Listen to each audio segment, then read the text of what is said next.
one for local news in Ottawa and the Valley. This is City News, now on 101.1 FM and 1310 AM. This is Monday, the 5th of July. Good morning. I'm Jason White. Right now in Ottawa and Smiths Falls, sunshine, 18 degrees. Here's what's making news in Ottawa and the Valley. Breaking news from Lower Town in Ottawa, where an overnight double shooting has killed one man and injured a second. Our Alex Gouge is at the scene. Officers responded to the incident on York Street just east of King Edward shortly before midnight. Ottawa police have confirmed the death of one man but have not specified the extent of the injuries for the other man shot. Police are currently on scene and have taped off the area surrounding the Jules Marin Park parking lot. That park is right next to the York Street School and the St. Anne Catholic Elementary School. The homicide unit has taken over the investigation at this time, and more information is expected to be released from police. Anyone with information is urged to contact Ottawa Police or Crime Stoppers. In Lower Town, Alex Gouge, City News. City News time 9:01. Ontarians aged 12 to 17 are now eligible for an earlier second dose of COVID-19 vaccine. Appointments opened up at 8 o'clock this morning on the provincial portal, directly through public health units that use their own booking systems and at participating pharmacies. The tweens and teens will receive the Pfizer shot, the only one approved for use in youth in Canada. The decision to accelerate second doses for youth is the latest in Ontario's ramping up of its vaccination campaign. Some good news for fully vaccinated Canadians and permanent residents. Starting today, they no longer have to spend 14 days in quarantine upon arrival to Canada. However, the Canada Border Services Agency says the lifting of the quarantine restriction does not mean that Canada is now open for tourism and recreation, saying if people weren't eligible to come into Canada before today, they're still not allowed to enter the country. The mutual travel restrictions between Canada and the U.S. are due to expire July 21st. With 3.7 million doses of COVID-19 vaccines arriving this week, Canada's total number of shots will surpass 53.7 million doses. This week's shipments contain 900,000 doses of Pfizer, 2.8 million Moderna. About 18 million doses are scheduled to be delivered to Canada this month, which will give the country enough to fully vaccinate all 33.2 million Canadians over the age of 12. Rescuers have now resumed their search for victims at a collapsed South Florida condo building after demolition crews set off a string of explosives, bringing down the structure in a plume of dust last night. ABC's Trevor Ault has more. Surfside, Florida's Champlain Towers South is now entirely rubble. Overnight, demolition crews setting off controlled blasts inside support columns. Moments later, what was left of the building was gone too. Officials say the implosion was guided away from the rescue site to try to preserve the area where people could still be buried. No survivors have been found since shortly after the Champlain Towers South building crumbled on June 24th. The Duchess of Cambridge is self-isolating and has canceled some of her upcoming engagements after someone she came into contact with tested positive for COVID-19. A spokesperson for Kensington Palace says Kate is not experiencing any symptoms, but is following all relevant government guidelines and is self-isolating at home. Kate attended a number of events last week, including the Wimbledon Tennis Championships on Friday. Kate is fully vaccinated against COVID-19. Time now for a look at our forecast for Ottawa and the Valley. Here's weather specialist Denise Andriacci. Hot and humid for a few days, but not enough to prompt warnings or statements by Environment Canada, and we're cooling down by Wednesday. Daytime highs today near 28. The risk of showers and thunderstorms this evening and overnight. Mostly cloudy with showers for Tuesday, highs near 27. And on Wednesday, partly cloudy and a fresher feel. Very comfortable to be outdoors. A hint below seasonal near 22 degrees. Daytime highs today near 28. Lots of sunshine right now, 18 degrees in both Ottawa and Smiths Falls. I'm Jason White. For news anytime, follow up online at ottawa.citynews.ca.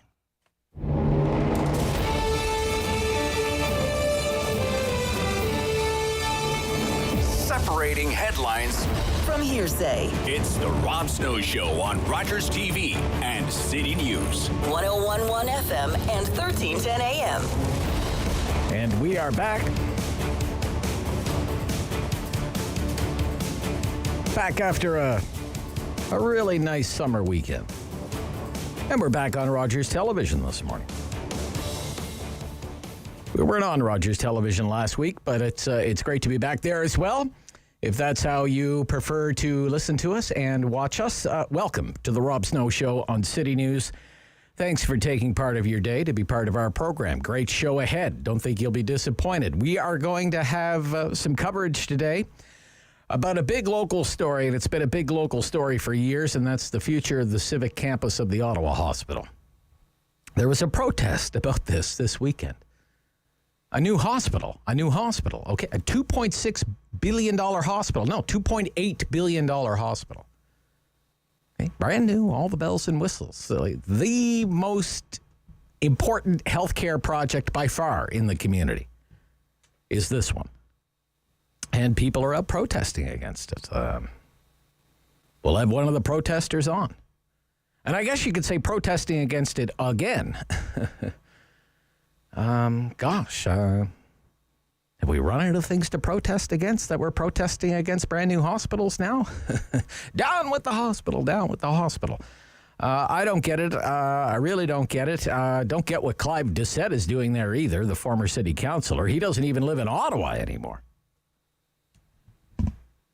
I mean, he lives on Cape Breton Island, and I mean like a remote part of Cape Breton Island, but there he was, back in town, back in Ottawa, stirring things up again. It's what he always does best, Clive Doucette, protesting. He thinks it shouldn't be going there. It should be going at Tunney's pasture. But look, this isn't the first time that protests have threatened to derail this very important hospital project, okay? I think a lot of people would agree with me when I say that the new Civic Hospital should have gone right across the street from the old Civic Hospital. That was the original plan. But Catherine McKenna, the Liberal MP, first elected, she decided to get involved with that. I think she regrets it, that she did that. And that derailed the whole process, threw it off track for years. They had to find this totally new site, okay? Blew up a building to clear the way for it. And planning for it has been in the works now for years and years and years. Plans have been unveiled. It is to be a major health hub for the entire region. Okay? For the entire region. This is not a downtown Ottawa hospital. This is a regional hospital. People have to understand this. This is the region's trauma center. This is the region's stroke center. Okay. For all of Eastern Ontario. For parts of Northern Ontario. For parts of West Quebec. 50,000 Quebecers go to that hospital every year. And now we have people kicking up a fuss again. Yeah, I suppose I could understand the outrage if it was, whatever, a water park, an aquarium, an amusement park. Something that you could deem to be, frivolous. This is not frivolous, okay? It's a new hospital to replace an aging hospital that needs to be replaced. Oh, I think we should get on with it. I think enough time has been wasted on this already. Anyway, we're going to get into it. We have a concerned citizen coming on the program this morning. She'll give her point of view. I would like to think I'm tough but fair. Okay? Tough but fair. And then we're going to get the take from a city councillor, Councillor Scott Moffatt. He was going to join us anyway to talk about city planning. Hey, when it comes to city planning, this file's a pretty big one. New Civic campus. That's a big one for city planners. We'll get his take on it. We'll also ask him if he wants to be the chair of the planning committee for Ottawa City Council. That job is open right now because of the resignation of Jan Harder. And Councillor Moffatt's name has come up as a possible replacement for Councillor Harder. He'd been chairing the city's environment committee. Councillor Moffatt on our show this morning right after the 9:30 news. Barry McLoughlin on our program this morning from TransformLeaders.ca. Always love chatting with Barry. Getting his insights on current events. He's an expert in communications, crisis communications, effective communications. branding. He was a regular contributor to the Mark Sutcliffe show, but Mark's last show was last week. So Barry's been kind enough to do a weekly feature with us. I'm so happy about that. He's going to be on every Monday at 9:45. Barry McLoughlin. Sam's new show begins today.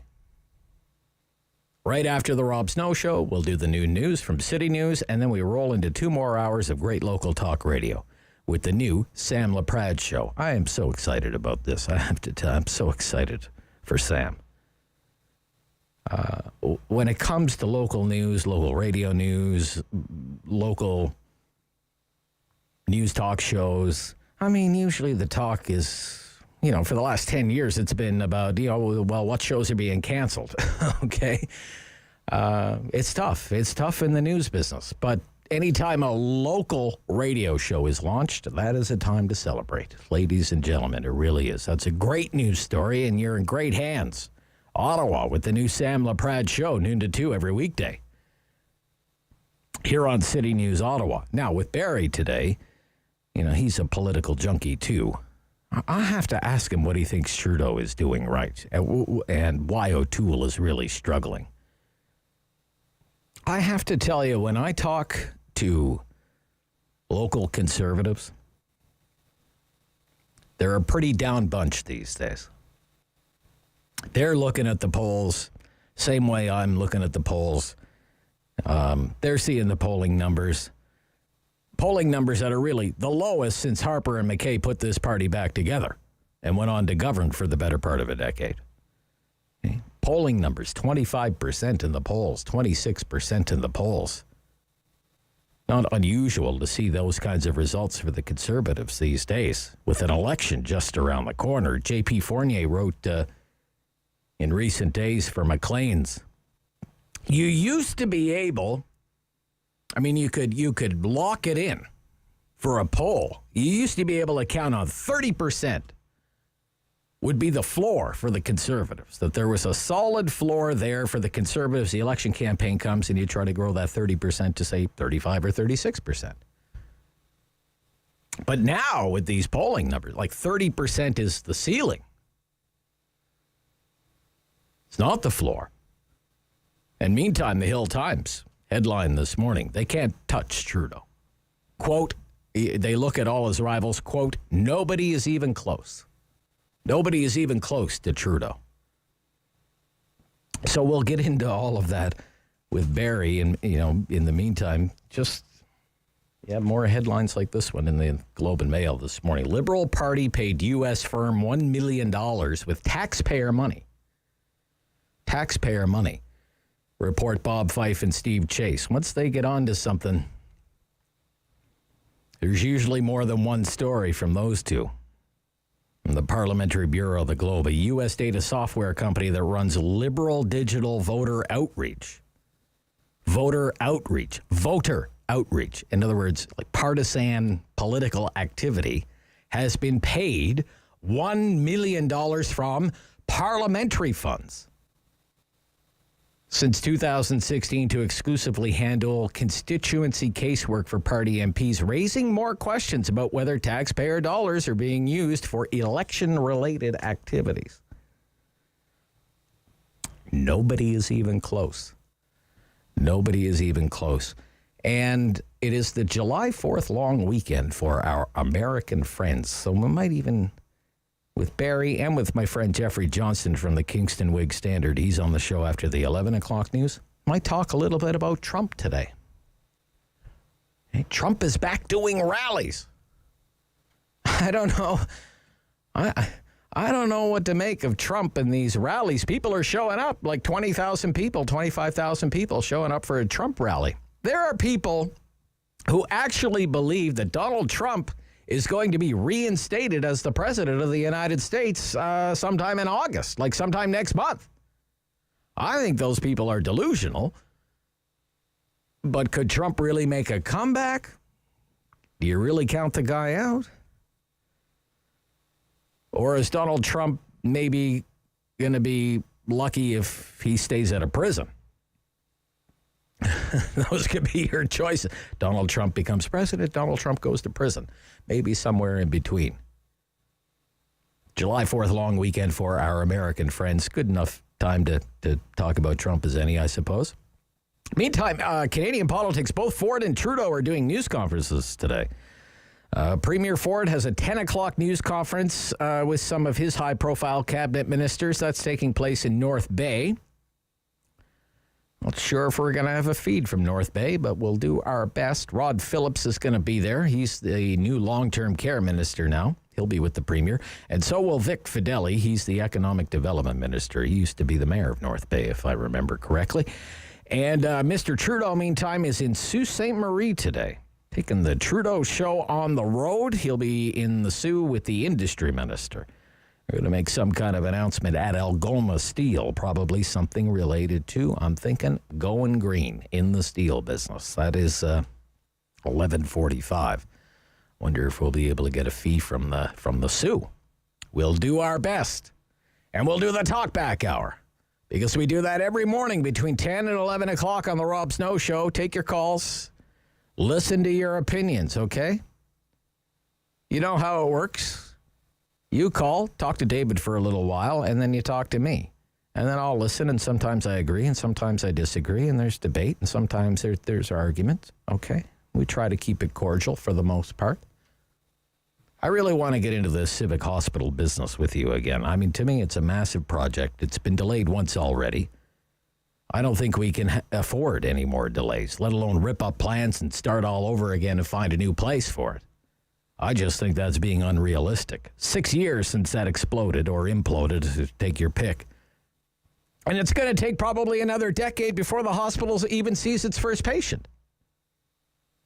So certainly want to get your take on it, because your opinion matters here on the Rob Snow Show on City News.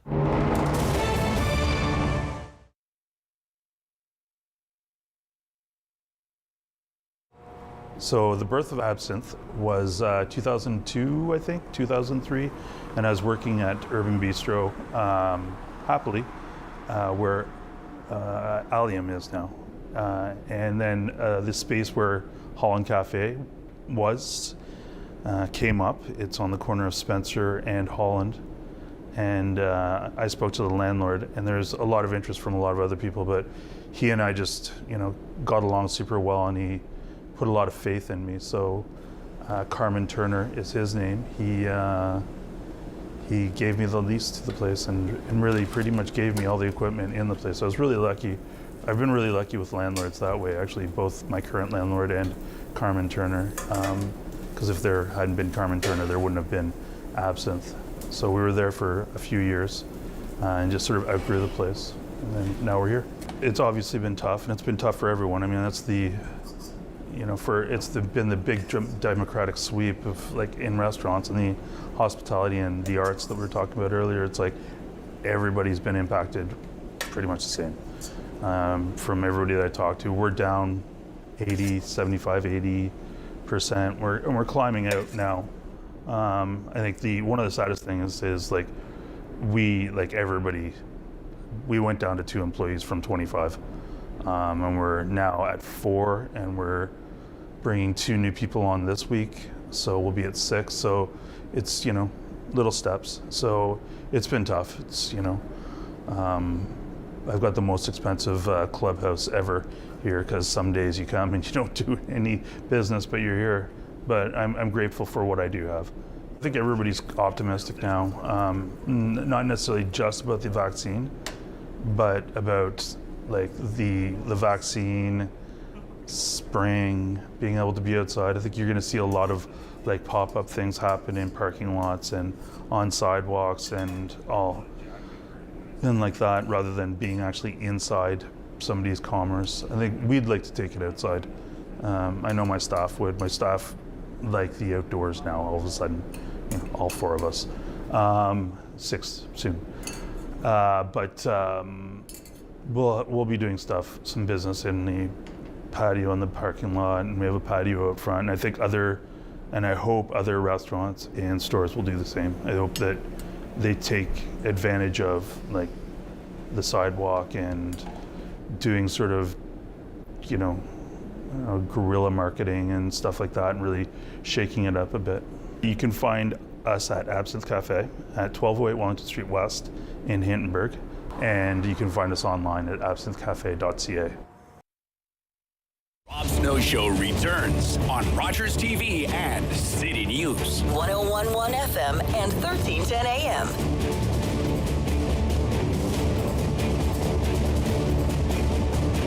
City Councillor Scott Moffatt will be our guest right after the 9:30 news. Barry McLoughlin, 9:45 on the Monday Rob Snow Show. And the new Civic campus of the Ottawa Hospital is once again facing local protests over the plans for the new Civic campus of the Ottawa Hospital. So let's explore the latest round of worry about this mega project. Karen Wright is the president, Civic Hospital Neighbourhood Association, joins me on City News this morning. Good morning. Good morning, Rob. What are you worried about? Well, we have a number of issues that we've identified as we go through the application, and probably the most egregious is the 4-story parking garage that is envisioned on the part of the land right by Preston, Carleton, and Prince of Wales Drive. Just to put that in context, it's 2,500 spots. It's about the size of the parkade at the airport. And this will be in full view of the Rideau Canal, which is a UNESCO World Heritage Site, Commissioners Park, Prince of Wales Historic Scenic Entry Route, so a lot of national important areas. It also will remove Queen Juliana Park, which is a much-used active green space in the city. Now, they've talked about adding a 5th-floor green roof, but that's simply making this parkade even larger. It also interrupts some of the active use, multi-use paths from Trillium multi-use paths over to Dow's Lake. So a number of reasons why it makes sense to bury that parking lot, as was promised for the last number of years. Okay, I don't remember that promise being made that it would be buried. In fact, I believe the case was made by the planners that it would be incredibly expensive to do something like that, to bury it. Yeah, as recently... Well, 3 times as much as a parking garage. Right. As recently as a couple of years ago, it was publicly stated by the CEO of the hospital, and privately, more recently. But basically, this is a $2.8 billion project, obviously a very important project. Yeah. And one of the twists that very few people know is the province pays for new hospitals, but they will not pay for the parking. That's right. So that's why the penny pinching, if you will, to do a surface. Well, I mean, you call it penny pinching, but the hospital's estimate is that a parking lot, yes. They need about 30, I believe the number is about 3,400 vehicles in all, right? A parking lot would cost about $16 million. I'm using the Civic's own numbers here, the Ottawa Hospital. A parking garage of the scope that you're talking about, about $100 million. To go all underground and buried on $300 million. Right. Okay. 300. So it's not insignificant. No, it's not penny pinching. That. I mean, it's not penny pinching because the province. You're right. The province doesn't cover that cost. That's right. Which means, okay, you want to bury all the parking. I guess that those funds have to be raised in the community if you want to do that as part of the fundraising effort for the Ottawa Hospital. Well, that's certainly one option, and I know there's a lot of areas where they're looking to the community for funds, including the green roof. However, there are federal infrastructure funds available for this sort of thing. And so we, in fact, reached out to Minister McKenna, who is not only the MP for Ottawa Centre, but she is the MP for Infrastructure and Communities, to seek federal assistance on that, because this is a very unique site. It's federal land. Yeah. It is, as I mentioned, looking right at or right beside all of these important tourist and national areas. So there's a lot of reasons why the federal government would be interested in assisting with that. Okay. And we really want to connect the two to look at, is this possible? Because we've looked around. I mean, obviously Lansdowne, much smaller project comparatively, but I mean, the parking was put underground there. In Kingston, the parking, there is underground parking under the rugby pitch at Queen's University, and it has a direct tunnel over to the Kingston Hospital.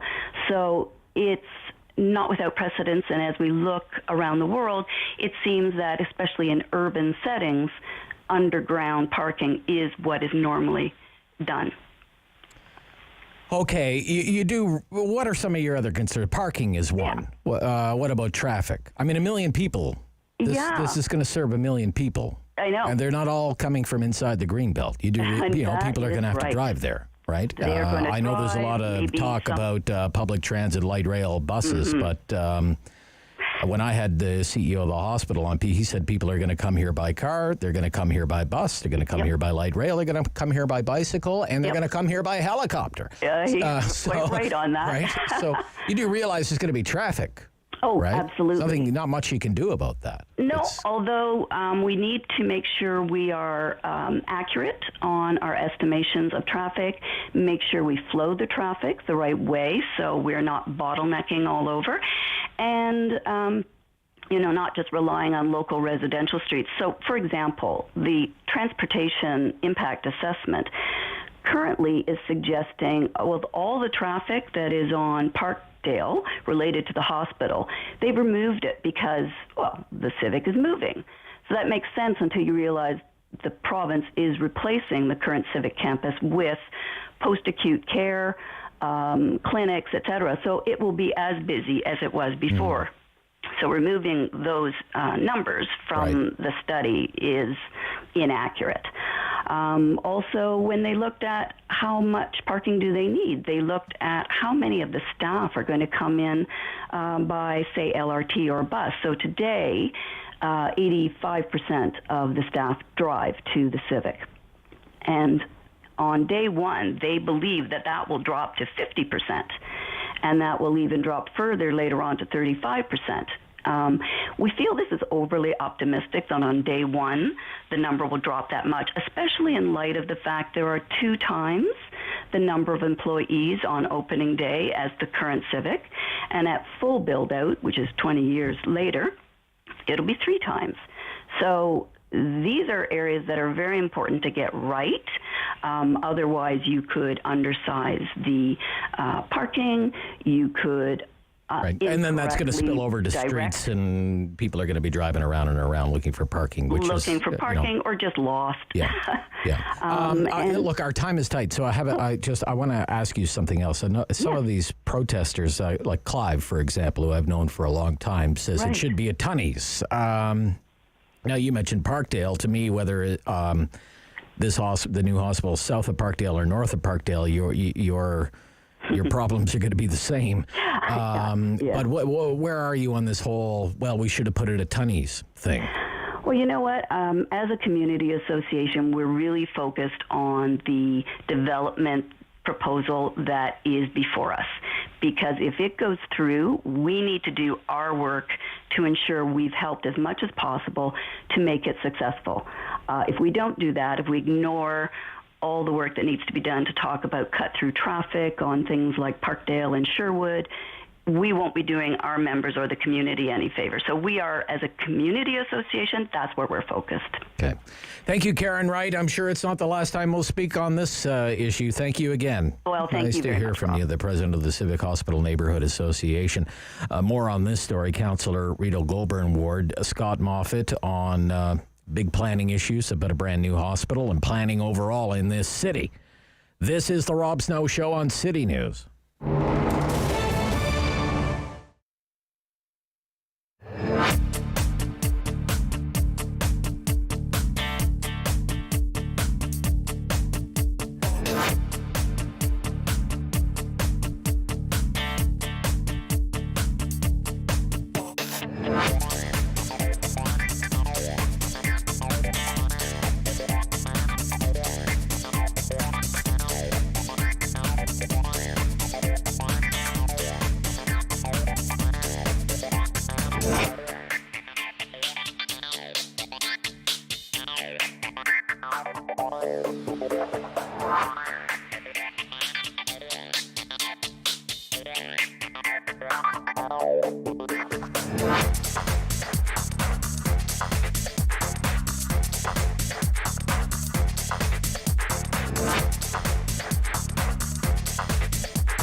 Number one for local news in Ottawa and the Valley.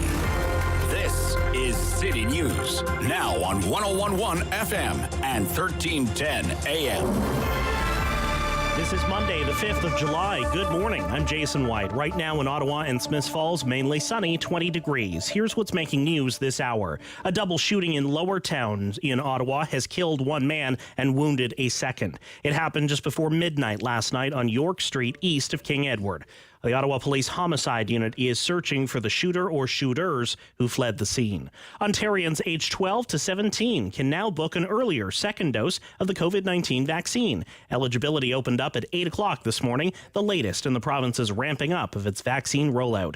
Canada's border slowly starts to reopen. As of today, fully vaccinated Canadians and permanent residents can skip the 14-day quarantine. Eligible air travelers no longer need to spend their first 3 days in a government-approved hotel. But everyone not allowed into the country before this is still banned from entry. People living near the new Civic hospital site are worried about the increase in traffic and think the hospital's planned massive parking garage should be underground, not above. About 100 people held a demonstration at nearby Dow's Lake yesterday, and there are calls to put the new hospital at Tunney's pasture. City News Time, 9:32. Time now to go back to the Rob Snow Show. I'm Jason White. For news anytime, follow up online at ottawa.citynews.ca.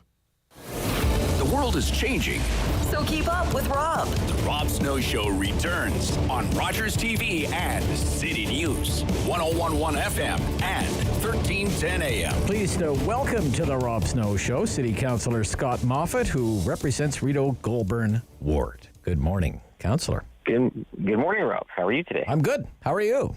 I am doing well. Good. Family's well? Yeah, we're all good. Everyone's good. Double dosed? Are you double dosed or what? I am. Good for you. Good for you. As of June 23rd, and then two of my oldest kids got vaccinated a couple days later. So yeah, excellent. Well on the way. Yeah, that's good.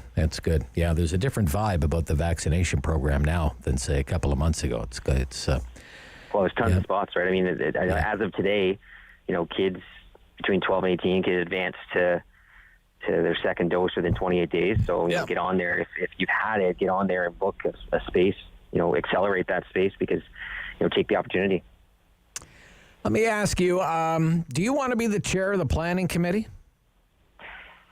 Well, I wouldn't reject the idea of chairing a committee where I feel I can be useful. I mean, I've lobbied for two. I wouldn't say lobbied. There was two positions I've wanted on council in my time, which was in 2014 chairing the Agricultural Affairs Committee, and then in 2018 chairing the Environment Committee, which I currently do. And because we have a lot of important files that go on there. Yep. At the same time, obviously we had a change at council. We had a change with how Planning Committee is chaired right now, and I've been heavily involved in a lot of the files that are in front of Planning Committee. I sit on the Planning Committee, but I do a lot of work with our staff on official plan policies and development of that, and working with other members of council and whatnot. So certainly if the opportunity was there, if my colleagues on council wanted me to take on that role, I'd entertain the Yes, I had your council colleague on last week, Councillor Leeper, and he said, "Yeah, I want the job." Yeah, I'm not a lobbyist, so I'm not Right. I'm not sitting here advocating. I mean, ultimately, okay. So look, there's a lot of I don't know how would I describe cross pollination. I guess you're the current chair of the Environment Committee, which obviously is going to have a lot of the same issues. Touch on some of the same things that any planning committee would touch on, because everything has to be viewed through this climate lens now. absolutely. And you know, and the city has these goals. We will cut greenhouse gas emissions by 70% from a city operations standpoint in, well, yeah, I guess in less than a decade, and be net zero by the year 2040 and pursue all of these goals. So you have to marry that with how you plan the city.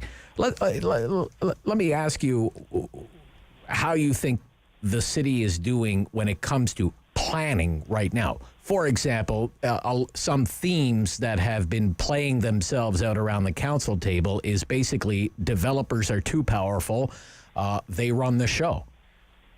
How would you respond to that? Do you think the relationship is too cozy between, say, city government and the development community in Ottawa, Councillor Moffatt? Yeah, well, I think there's certainly a relationship there, and I think that's just by virtue of how things go. We have people that build this city, and we have people that govern this city, and we have the residents that live in it. The reality is that every time something needs to be built, the applicant needs to come to the city in order to build that, and quite often they're following council-created policy to achieve that. You know, and it's kind of almost by design that we do it this way. We've done official plan reviews over the years, but we've only ever done one zoning bylaw amendment, and that was in 2008. So every application that comes forward today is subject to the 2008 zoning bylaw for the entire city.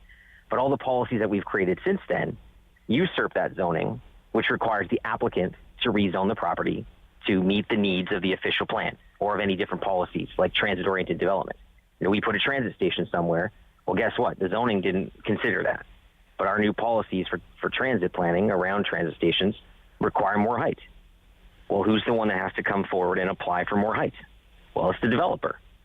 But the developer is adhering to council-created policies that staff then apply to an application that bring forward a report for recommendation to planning committee, which ultimately, you know, I would say 999 times out of 1,000 almost, council approves based on policy, not based on influence or who the applicant is or, you know, whatever, based on policy. I guess to me, there's a lot of anti-developer sentiment in the community right now. That maybe there's this impression that, you know, the developer, I don't know, knocks on the city manager's door or knocks on someone like your door or the mayor's door, and the next thing you know, they have the moon, the stars, and the Milky Way, and it's just handed to them, and buildings get slapped up overnight. I mentioned to Councillor Leeper last week the medical arts project that's being done downtown. The latest iteration of it, I mean, it's been 5-6 years. Absolutely, and that's a project. It's not an overnight thing, right? No, and what they generally tend to try to fit inside is that council-approved policy for intensification or for different aspects. In that case, the medical arts building was a heritage building, and they had to integrate it into the existing building. But there were some issues with the heritage building in terms of its grade and its relationship with the street front, which they had to address, which they did. And it all went through public consultation and public process and through Build Heritage and through Planning Committee. But yes, you're right. It's not, you know, it's not there yet. It hasn't come to fruition yet. And we have other files in 900 Albert where we approved a 65-story tower. The policy said that what you could build there could only be 30 stories, but you had to have this much density. Well, what that means is that we, by policy, created a box on that site. We said you need to be 30 stories tall, no more, but you need to fit in this many units. What that creates is a massive 30-story wall across the property. So what the applicant did is they came in with a design. You know, some would say better, some would say worse, but ultimately they took the density requirement and they reconfigured the property to make it more slender. Yeah, it goes taller, but now it's not a wall of buildings on the north side of Scott Street. So to me, that was an improvement using city's policy to benefit the overall community. I get people see that differently, but I've never, I'd say rarely, if ever, encountered an application where a developer was able to come through committee and council and run roughshod over planning policy and planning staff and just get what they want because of a relationship with city council. Okay. In fact, I don't know of one into the time I've been here. Okay, so what do you think about, there are those, I just interviewed somebody, they're worried about the plans for the new Civic campus of the Ottawa Hospital. You're going to pave paradise for a parking lot. Yeah, I've certainly seen that. I mean, we know that you look at the Queensway, obviously they recently just built a large parking garage. We know that parking garages over at the parking lots, the massive parking lots over at Chio and whatnot that you have there at the general campus. Yeah. Obviously, there's a large parking garage up above grade at the Civic currently. So there's no question that you're going to need parking. This isn't a condo development in the downtown core where you can minimize the parking and have more bike parking, more active transportation. I mean, this is a hospital. This is something that is a little bit different than a residential development where you can't really apply the same policies. But yes, it's great that it's also an LRT because people are going to have to get to work and they're going to work in that building. So we want to get that, but we also need to address the fact that people are going to be coming here from afar, as you mentioned in your interview just recently. Yep. And I think, how do we package that all together? I think, we knew there was concerns about Tunney's. I hear the political interference. Well, there was also heavy pushback to when it was proposed at Tunney's, and that's how it ended up where it's proposed to be today. So this notion of now switching back to Tunney's as if that opposition didn't exist, 3 or 4 years ago. It's like you can't have it here. You can't have it right across the street from where it is now. Let's do this search. Okay, let's put it at Tunney's. No, we can't put it at Tunney's. Okay, well, yeah. Okay, let's put it here then. Let's blow up a building to make sure we can put it there. And now it's, here we go again. This has been 6 years of this now. Well, and there's no perfect solution for this. I mean, there was a lot of talk years ago about putting the Civic Hospital campus across from the Nepean Sportsplex. Yeah, that's right. Yes. In the Greenbelt, right? Well, we know there was concerns with that. I mean, better for South End residents. It brings the hospital much closer to the South End, much closer to the folks that I represent. Going to Tunney's is the opposite direction. Now you're putting it further away. Yeah. And make no mistake about it, that hospital does serve residents in the South End. And pulling it further away up Parkdale, where it makes it more difficult to get to, is not necessarily better for serving the overall community. Sure, it's better for getting to work if it was at Tunney's, but it's a hospital. People need to get there. People need to be able to get there easily. So what's the city's role in this? What is the city's role in this?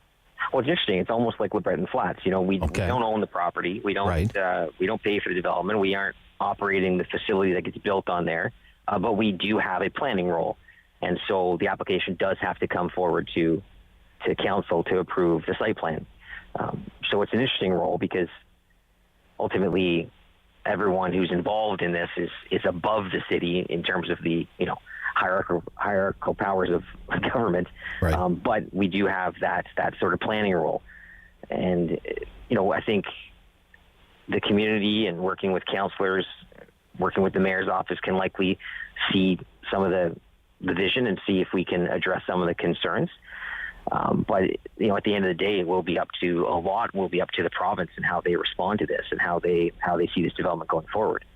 We're talking about a hospital that won't be open for another 7 to 8 years. Yeah. Obviously on their schedule. That's their schedule right now. We know those change. So whatever happens today could change tomorrow, and that could change in 3 years from now. But we're here. There's concerns right now. Let's see where those go, and let's see how we can work to those. I think one of the big concerns I heard was that they don't believe the green roof concept on the garage will come to fruition. That's something where if you're going to put forward a vision as a solution for someone to some issue, you better make sure that you actually put it in place, because you can't just say, well, we're going to do this and then build the garage and then never actually build the green roof. There needs to be more to that than just a wishy-washy commitment to something. So, I get the point of you can't build this necessarily underground because of the cost associated with that. Yeah. I mean, this is a public institution. Yeah. But at the same time, if your appeasement to that is a green roof, you better make sure you do that then. Okay. Thank you, Councillor Moffatt. A lot to think about. Thank you again. Great to hear from you this morning. Thank you. Yeah. The city councillor for Rideau-Goulbourn Ward. And maybe a chair of the planning committee. He didn't say he'd say no to it, did he? 9:45. Barry McLoughlin coming up next, senior partner at TransformLeaders.ca for a weekly appearance. First one for us on the Rob Snow Show. Looking forward to it. This is the Rob Snow Show on City News.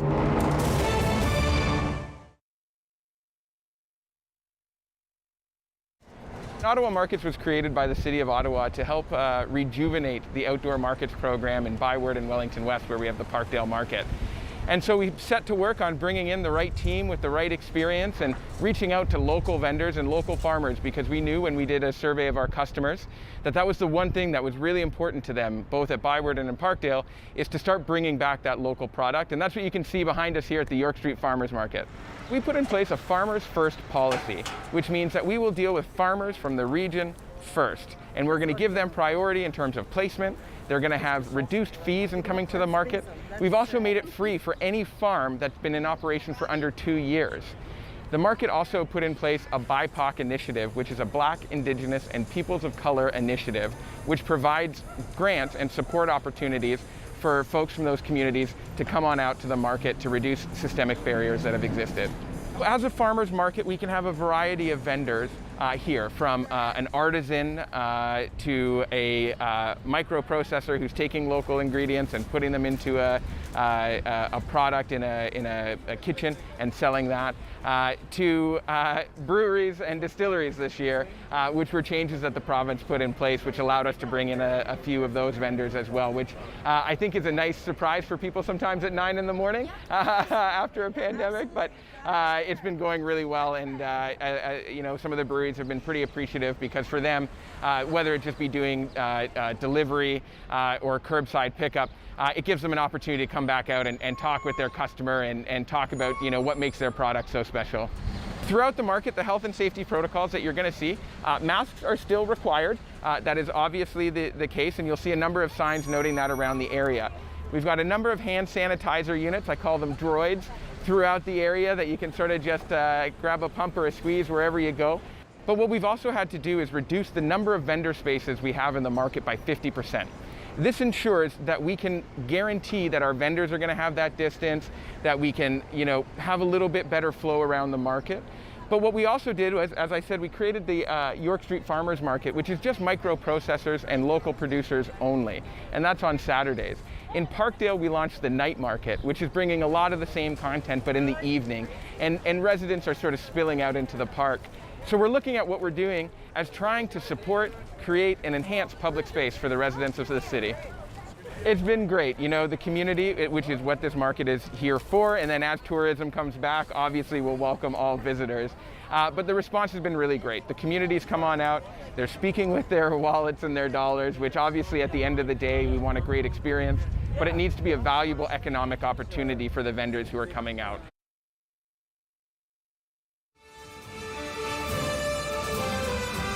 The Rob Snow Show returns on Rogers TV and City News 101.1 FM and 1310 AM. Well, I'm so pleased that Barry McLoughlin is going to be part of the Rob Snow Show now on a weekly basis. He's senior partner, TransformLeaders.ca. He's spent more than 3 decades coaching political leaders, executives, CEOs, and media, crisis communication, leadership communications. He's a fellow at Carleton's Master of Political Management, adjunct professor, Shannon School of Business at Cape Breton University. He's with me this morning on City News. Good morning. Well, good morning, Rob. Great to talk to you. I'm surrounded by Cape Bretoners nowadays. I'm teaching a course. Yes. I'm married to my partner from Cape Breton. You're from Cape. Everybody's from Cape Breton nowadays. I don't know what's going on. I know Sam's new show launches today, by the way, Sam LaPrade, and once again, congratulations to her at noon, taking over from our great friend Mark Sutcliffe. Right. And she's going to have more on the passing of Barbara McInnes. I don't know if you know her. I knew Barbara, a wonderful person, my gosh, in every way. Her obituary is in the paper today. Yeah. CEO, Community Foundation of Ottawa, 27 years, president and CEO. Listen to this, Barry. Listen to this, the impact, okay? Provided leadership to such organizations as Carleton University, the Ottawa School of Art, the United Way of Ottawa, Shorefast Foundation, the Equality Fund, TELUS Ottawa, Compassionate Ottawa, PAL Ottawa, Refugee 613, and more. Order of Canada recipient, Queen's Jubilee Medal, and on it goes. It puts us all to shame, but like I didn't, when you compare one's life in terms of contribution to community, is there anybody that, there are very, very few, perhaps besides Rabbi Bolka and Barbara McInnes, who have done so much for our community and across Canada, really. It's just been remarkable. She's a great loss to the community, but a strong and enduring presence, and that I hope in some way her memory will stay active, and future generations will still know the name Barbara McInnes. Yeah. And I don't know if you know dairy farmer Peter Reuter. Do you know him? He's about 9 feet tall. His dairy farm is just off of Prince of Wales. It's the closest dairy farm in Ottawa to the Peace Tower. Oh, wow. And he's a tremendous leader in our local agri economy. Mm-hmm. And I just noticed that his father has passed away, Marinus Reuter. Wow. So his obituary is in the paper today. So I know Peter quite well, and got to know him over the years, doing various fundraisers and whatnot, and talking about supply management and other issues. And everybody knows Peter Reuter in the local farming community. So I wanted to pass along my condolences to his family this morning. Now, my gosh, Barry, there's so much to discuss. The world is ever more complicated. What do you think about the rules for the fully vaccinated in Canada? Are they being communicated clearly enough, in your opinion? What do you think? Well, yes and no. I think people are getting in an emotional high now because finally, after really a year and a half of very, very bad news, lagging the field on almost every criterion for pulling out of this terrible pandemic, lagging behind dozens of other countries. Finally, now we're moving up. Finally, now we're getting near the numbers we need to get to, and so that I think people are in that emotional high. At the provincial level, however, it appears not to be following the criteria that we thought there was going to be. We should be in level 3 now. Mm-hmm. We should be doing indoor dining. We should be doing all the things because we've met those criteria that were posted previously. But we're holding back 2 more weeks.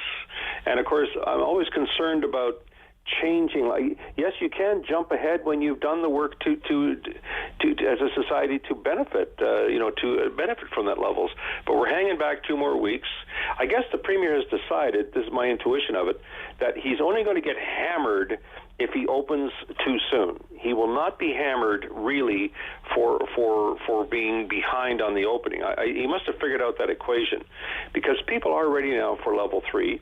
And, it's time we moved it. The fact that we are making progress finally on travel, I mean, who regrets the passing of these government hotels that you had to spend $3,000 in trying to, in forcing you to stay there, et cetera, et cetera. That was a waste of time, energy, money. It was ridiculous. It should never have been put in place. And now they're being lifted. So, in a way, it's going to end up with a situation where, we're glad about that. But it's still very restrictive, the travel. And again, I think it's not been communicated that well. I don't think it's been attached to very clear criteria that people understand. And there's still a lot of frustration. Yeah. I want to talk about political brands for a little bit. To me, the whole brand of the Liberal Party, federally now, is all wrapped up in Mr. Trudeau. I doubt most Canadians could even name 2 or 3 other MPs. They might be able to name their local MP, and that's maybe about it. But Mr. Trudeau, they know. And there's a headline this morning in the Hill Times. They haven't got a competitor who's even remotely close. Talking about Mr. Trudeau's political rivals. How do you explain the enduring popularity of the Trudeau brand? Well, I think that's overstated. I mean, you're using the right theme. I was going to use the same theme of brand. This is all about brand. Yeah. Brand is perception, not necessarily reality. Brand is a promise.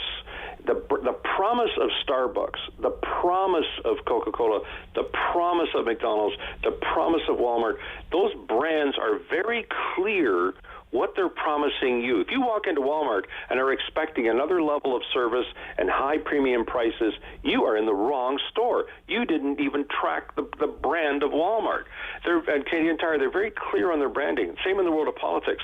The difference with Justin Trudeau is it's not so much about the Trudeau brand. He's at like -3 when it comes to positives over negatives. Like he's got a high negative and a high positive. They tend to cancel each other out, okay? I think that the advantage to him right now is that Aaron O'Toole has a very negative brand. Like the negative over positive, like 2 to 1. The only one that's really in the positives is Jagmeet Singh. He's actually +9 or something, positive over negative. And the Bloc leader is also positive over negative in Quebec. So I think he's benefiting from the landscape. That's a really important point. Secondly, the Liberal Party has always been the great parking lot of politics. You park yourself there until you make up your mind. The parking lot is not Conservative and it's not NDP. It is Liberal. It is a place you can kind of park and kind of, once you start having to figure it out, once you start zooming in, then you will. Right now, people have been overwhelmed by pandemic. They've not been sort of weighing and looking into the politics of things very much. They're not even necessarily in a political mood to go to the polls at this point. They're trying to come out and enjoy a summer. So I think it's all premature to say that, oh, this is all a big positive brand. I don't believe so. Okay. And maybe a final point is that, Aaron O'Toole he's not very well known. He's a very unknown leader. He's only been in a little while as leader. He's not really had defining kinds of initiatives that stand out as a clear alternative. Small example, Conservatives usually lead on economic issues, usually lead on small business. Who's going to grow the economy? Who do you trust to grow the economy? That was always Mike Harris's brand promise. And that's what it was. He could never outcare on hospitals. He could never outcare on the environment, but you would go to him for economic growth. Supposedly that's where Conservative leaders need to be. But he actually said, well, we're going to restore, we're going to recover from the deficit in about 10 years, which is twice as long as what the Liberals are kind of promising. So it's like, what? What was this defining initiative on the economy? So there's, it's a combination of these elements that lead to a possible Liberal majority at this point. Speaking of political brands, very quickly, Trump is back to doing rallies. He's talking about his comeback. But is the Trump brand too tarnished? I hate to say no. Okay. I don't think it is. I mean, one thing we've learned, no matter how outrageous the evidence, outrageous the facts, his numbers pretty well stay the same. If he doesn't end up in jail, if he's not successfully criminally prosecuted, it's entirely possible that he is their candidate in 2024. There's nobody of stature in that party willing to move up against him. Ron DeSantis of Florida is showing good in polls. But if he steps out, he will get the wrath of Trump and all of his supporters who he needs to have against him. There's nobody that stands out there. So it could end up being a reprise of 2020. Thank you, Barry McLoughlin. I look forward to our conversations weekly. Me too. Me too, Rob. Barry McLoughlin, Senior Partner, TransformLeaders.ca. Talkback Hour at 750-1310 coming up next on The Rob Snow Show on City News.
local news in Ottawa and the Valley.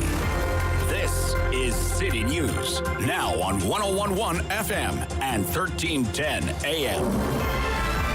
This is Monday, the 5th of July. Good morning. I'm Jason White. Right now in Ottawa and in Smiths Falls, a mainly sunny sky, 20 degrees. Here's what's making news in Ottawa and the Valley. A double shooting overnight in Ottawa's Lower Town neighborhood kills one man and wounds a second. Now, the Ottawa Police Homicide Unit is on the hunt for whoever pulled the trigger, then fled.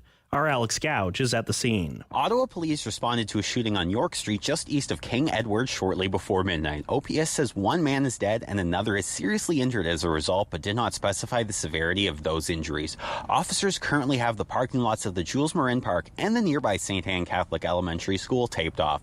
The Ottawa Police Homicide Unit has taken over the investigation at this time. Police are expected to release more on the shooting, and anyone with information is urged to contact OPS or Crime Stoppers. In Lower Town, Alex Gouge, City News. City News time 10:02. Eligible air travelers who are fully vaccinated are now exempt from the federal government's 14-day quarantine requirement. However, anyone who arrived before today will still be required to spend a full 2 weeks in quarantine upon arrival. But Canada is not open for tourism and leisure just yet. Travel restrictions between Canada and the U.S., prohibiting all discretionary travel between the two countries, are still in place until at least July 21st. The Vatican says Pope Francis is in good condition, alert and breathing on his own, after an operation last night to remove half his colon. A Vatican spokesman also says Francis is expected to stay in Rome's Gemelli Polyclinic Hospital for about 7 days, barring any complications. The surgery was necessitated by what the Holy See said was a diverticular stenosis, or a narrowing of part of the large intestine. Tropical storm Elsa sweeping along Cuba's southern coast, and forecasters expected to make landfall on the island's central shore by mid-afternoon today. Elsa is forecast to cross over Cuba tonight, then head for Florida, where a state of emergency has already been declared in 15 counties. U.S. National Weather Service forecasters think Elsa will still be a tropical storm when it reaches Florida. We do think that it'll actually make an official landfall somewhere in either somewhere near the Tampa Bay area or a little further north near the Big Bend region of Florida. Elsa is the earliest fifth named storm on record. Revenue Canada might be missing out on millions of dollars in revenue from ride-hailing companies Uber and Lyft. A new study indicates the companies are getting around some hefty bills by using some tax law loopholes.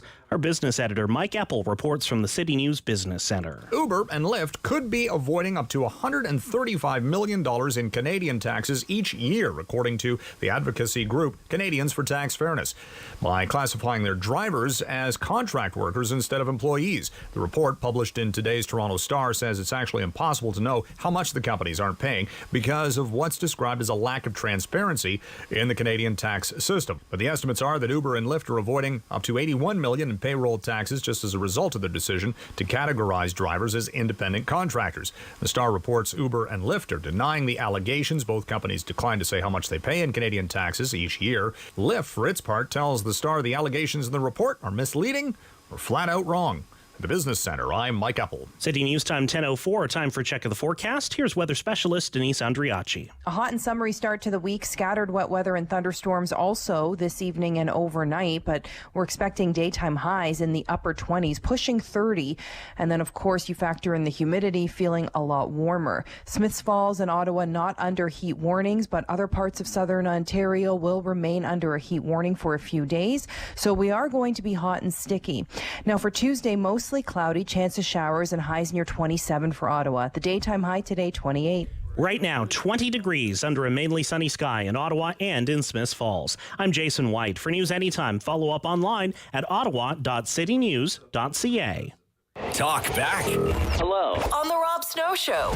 The phone lines are open at 613-750-1310. Now, the Rob Snow Show continues.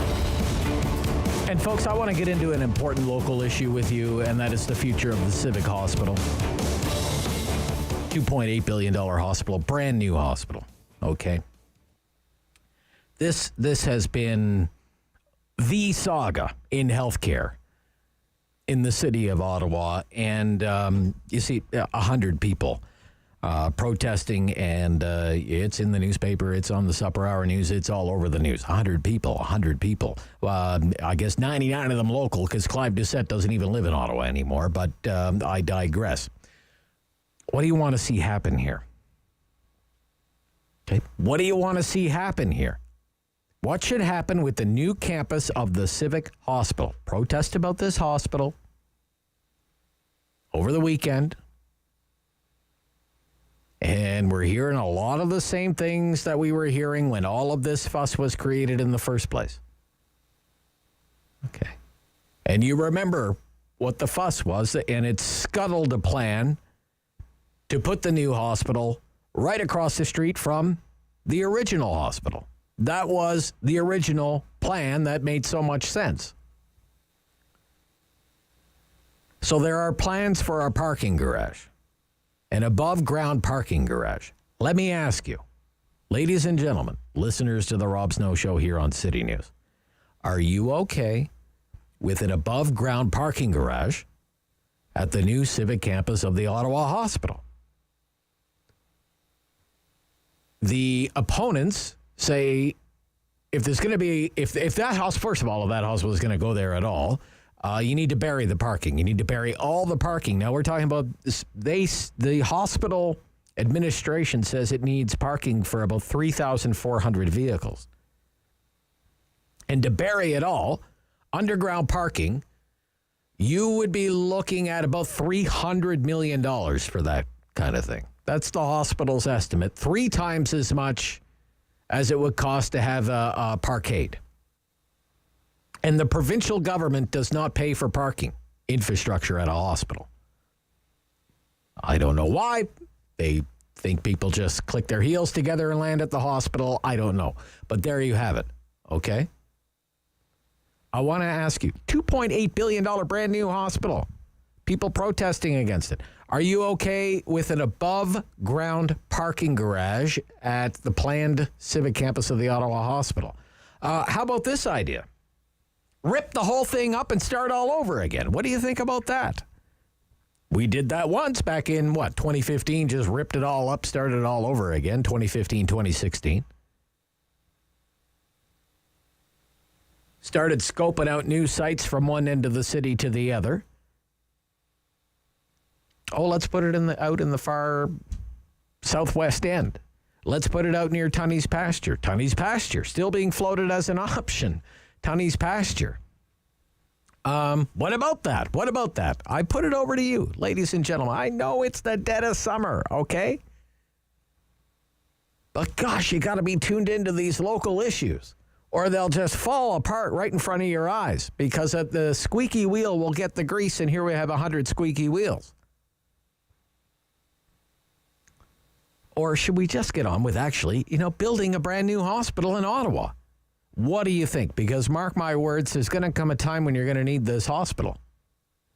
You will need the services of this hospital. Either you or someone you know will be spending an hour, some days, some weeks, who knows how long, at the Civic Hospital. Can you imagine? $2.8 billion brand new hospital, people out protesting against it. 750-1310. I'm just trying to think. Nope, nothing comes to mind. I'm trying to think of another city anywhere in Canada that would protest against a brand new $2.8 billion hospital. I mean, it's the most important local healthcare project, I would say, since CHEO, probably, since CHEO was built. And people are out protesting against it. And the leader of the protest, one of my old sparring partners, Clive Doucette, doesn't even live in Ottawa anymore, for crying out loud. The former city councillor from the Glebe Capital Ward doesn't even live in Ottawa anymore. He moved to Cape Breton Island years ago. But there he is on the weekend. Oh, it's going in the wrong place. Developers are going to make a killing. We need to look into how the whole thing was approved. Everything else. It's like 99 people in Clive Doucette more concerned about trees than healthcare. It's quite something. 750-1310, 750-1310. It just gets me so frustrated when I talk about the Civic campus, because I really can't believe it's 2021 and it's like, really? Here we go again? Really? Mark is in Ottawa South. Good morning, Mark. Good morning, Rob. Yep. Start again. Start again? There must be one criteria: medical efficiency. Yeah. And there was no better place than the original site. You see, this ultimately is Catherine McKenna's most lasting legacy. Perhaps it'll become known one day as McKenna's Folly. And it will have a more immediate impact than all their positions on climate change and because if it's built anywhere other than the original location across from the existing hospital with a catwalk linking the two structures going over Carling Avenue, it just won't work as well. It won't be as efficient. Okay. And it won't be able to save lives. So start all over again and start looking at the other place then, the original site. That one was even worse. But you see, this is a political problem. It's not that we don't know what works best. It's that we don't have the political will to do it. Yeah. And that's the problem. Not a scientific one or a medical one. No. It was a political decision. Entirely. Yeah. And it was the wrong one. Oh, yeah, it was totally the wrong way. Even liberals were mad at Catherine McKenna. And it should be reversed. Again, this is a life-saving institution. Yeah. It's not a Walmart. No, it's not a Walmart, okay? This isn't like some other installment of the train yards that they're putting there, right? No. Yeah. I agree, Mark. I don't know if we're so far down the road now. I mean, years and years and years of planning has gone into the Sir John Carling site. Ground yet? Remember that old Chinese proverb: no matter how far you are when you go down the wrong road, when you realize it's the wrong road, turn back. Okay. All right. Thank you, Mark. Thank you. Okay. Mark says, stop what you're doing and go back to the original plan. I don't know if that's feasible. I doubt that that's feasible. Just the same way going to Tunney's pasture, I don't think is doable. I think we are kind of where we are. Why can't we just stay where why can't we have nice things? Okay? This is why. We're a city that loves to be governed, and people keep messing around with stuff. 750-1310, 750-1310. I mean, protesting hospitals. I mean, protest down with the hospital. Is that what they were doing? Down with the hospital. Down with the hospital. Anne in Nepean. Good morning, Anne. Good morning. Yeah. Boy. Oh, boy. Yeah. Listen, I don't care if they build the parkade in the clouds. We need 3 new hospitals. Not 1, not 2. We need 3. Right. Get moving. Okay. And as to that idiot from Cape Breton who came all the way out here, you know what? All right. It's just Clive. Okay, it's just Clive. Let's just, Clive. He is, you know what? To some people, the truth doesn't matter. It's just the cause that matters. Right, okay. And he is the living example of that. All right. Forget about those protesters. Just get moving. We need 2 other new hospitals. Barrhaven on its own needs a new hospital with the growth that we're having here. Stop diddling around and get on with it. Yeah. Please. Just please.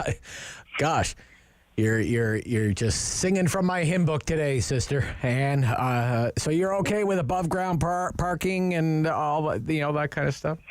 We are so far behind in our medical system. You saw what happened with COVID. It's going to happen again. Yeah. There was a problem before. There's still a problem. We're so far behind in building hospitals, it's not even funny. It's a tragedy. It really is. And when I see those people protesting, I'm ready for a heart attack. So I really need a hospital. Okay. Great stuff, Ann. Thank you. Bye. Thank you. Okay, calm down. We don't want anybody having coronaries on the Rob Snow Show, but this is City News.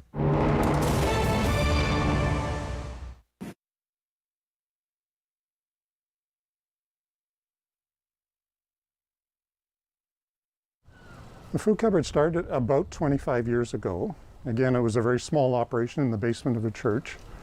And we have been expanding to the point where we needed to have a new facility. So in discussion with the city of Ottawa, and Jan Harder, the local representative here, we came to this location, which is about 2,000 square feet, located in the Walter Baker Center. We've been here for about 2 years, and it is much better. It gives us a much broader opportunity to serve our clients better. It's a fairly affluent community in Barrhaven, so you wouldn't think that people would really need to have a food bank or a food cupboard. But people sometimes have a temporary loss of their job, maybe new immigrants or refugees to the community. Maybe there's been an injury in the family or something like a pandemic that causes people to run short of food during their monthly requirements. So we offer any clients who come and live in our catchment area the opportunity to pick up an order of food every 3 or 4 weeks. The need varies from time to time. We have expanded our offering to include quite a few perishables, eggs, milk, cheese, yogurt, vegetables, fruit. But people I think know that we need cans of beans and stuff as well too. One thing that we're consistently short of sometimes is personal hygiene products. You go to the grocery store, you buy your toothpaste and you buy your deodorant and shampoo there. People don't automatically think that to donate those kinds of things to a food cupboard. So we end up buying quite a few of those things from time to time. The pandemic has affected us like it has everybody. Initially, we had to stop the grocery store food donations so that we didn't have any risk of contamination and to have a significant number of volunteer work to be done in our facility. We have a storefront, so it's like a mini grocery store where you take a cart and you go around and pick out the things that you want. That doesn't work during the pandemic to maintain social distancing and so on. So what we have now is our clients can come in one at a time, they make an appointment, they stand behind a line, and they direct our volunteer to, I'd like Kellogg's cornflakes rather than Harvest Crunch, to pick the food that they would like off the shelves according to the allocation, depending on the size of their family. And then they take it out, load it into their vehicle or whatever, bring back the cart, we disinfect everything, and prepare for the next client. We are very blessed here in Barrhaven. We're a totally volunteer organization. So if you give a dollar to us, it goes to purchasing food or to provide some service to our clients.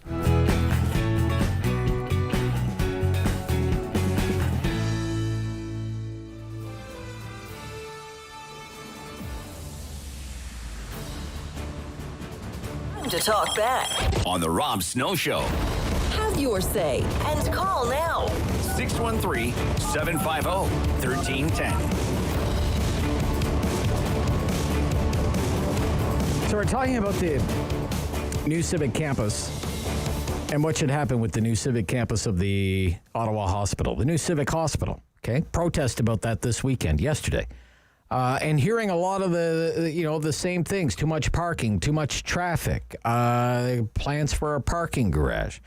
Yeah, there's plans for a parking garage, and above ground parking garage, because that's less expensive than putting it all underground, which would cost 3 times as much.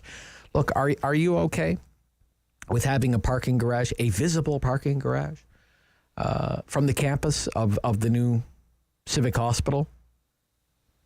Or do you want to, if you want to spend $300 million to bury all the parking there, you're going to have to raise it in the community, and it's money that you're going to have to raise that may come at the expense of, say, raising money to actually fund health care. Others are saying it's going in the wrong place. I mean, that was Mark's point. Clive Doucette, the former city councillor, says, well, you should have put it at Tunney's. Mark said you should have put it right across the street from the original Civic campus. Yeah, probably should have, but can we rip the plans up as they exist now and start all over again there? Wait how many years to come up with a new plan that upsets a whole new constituency of people?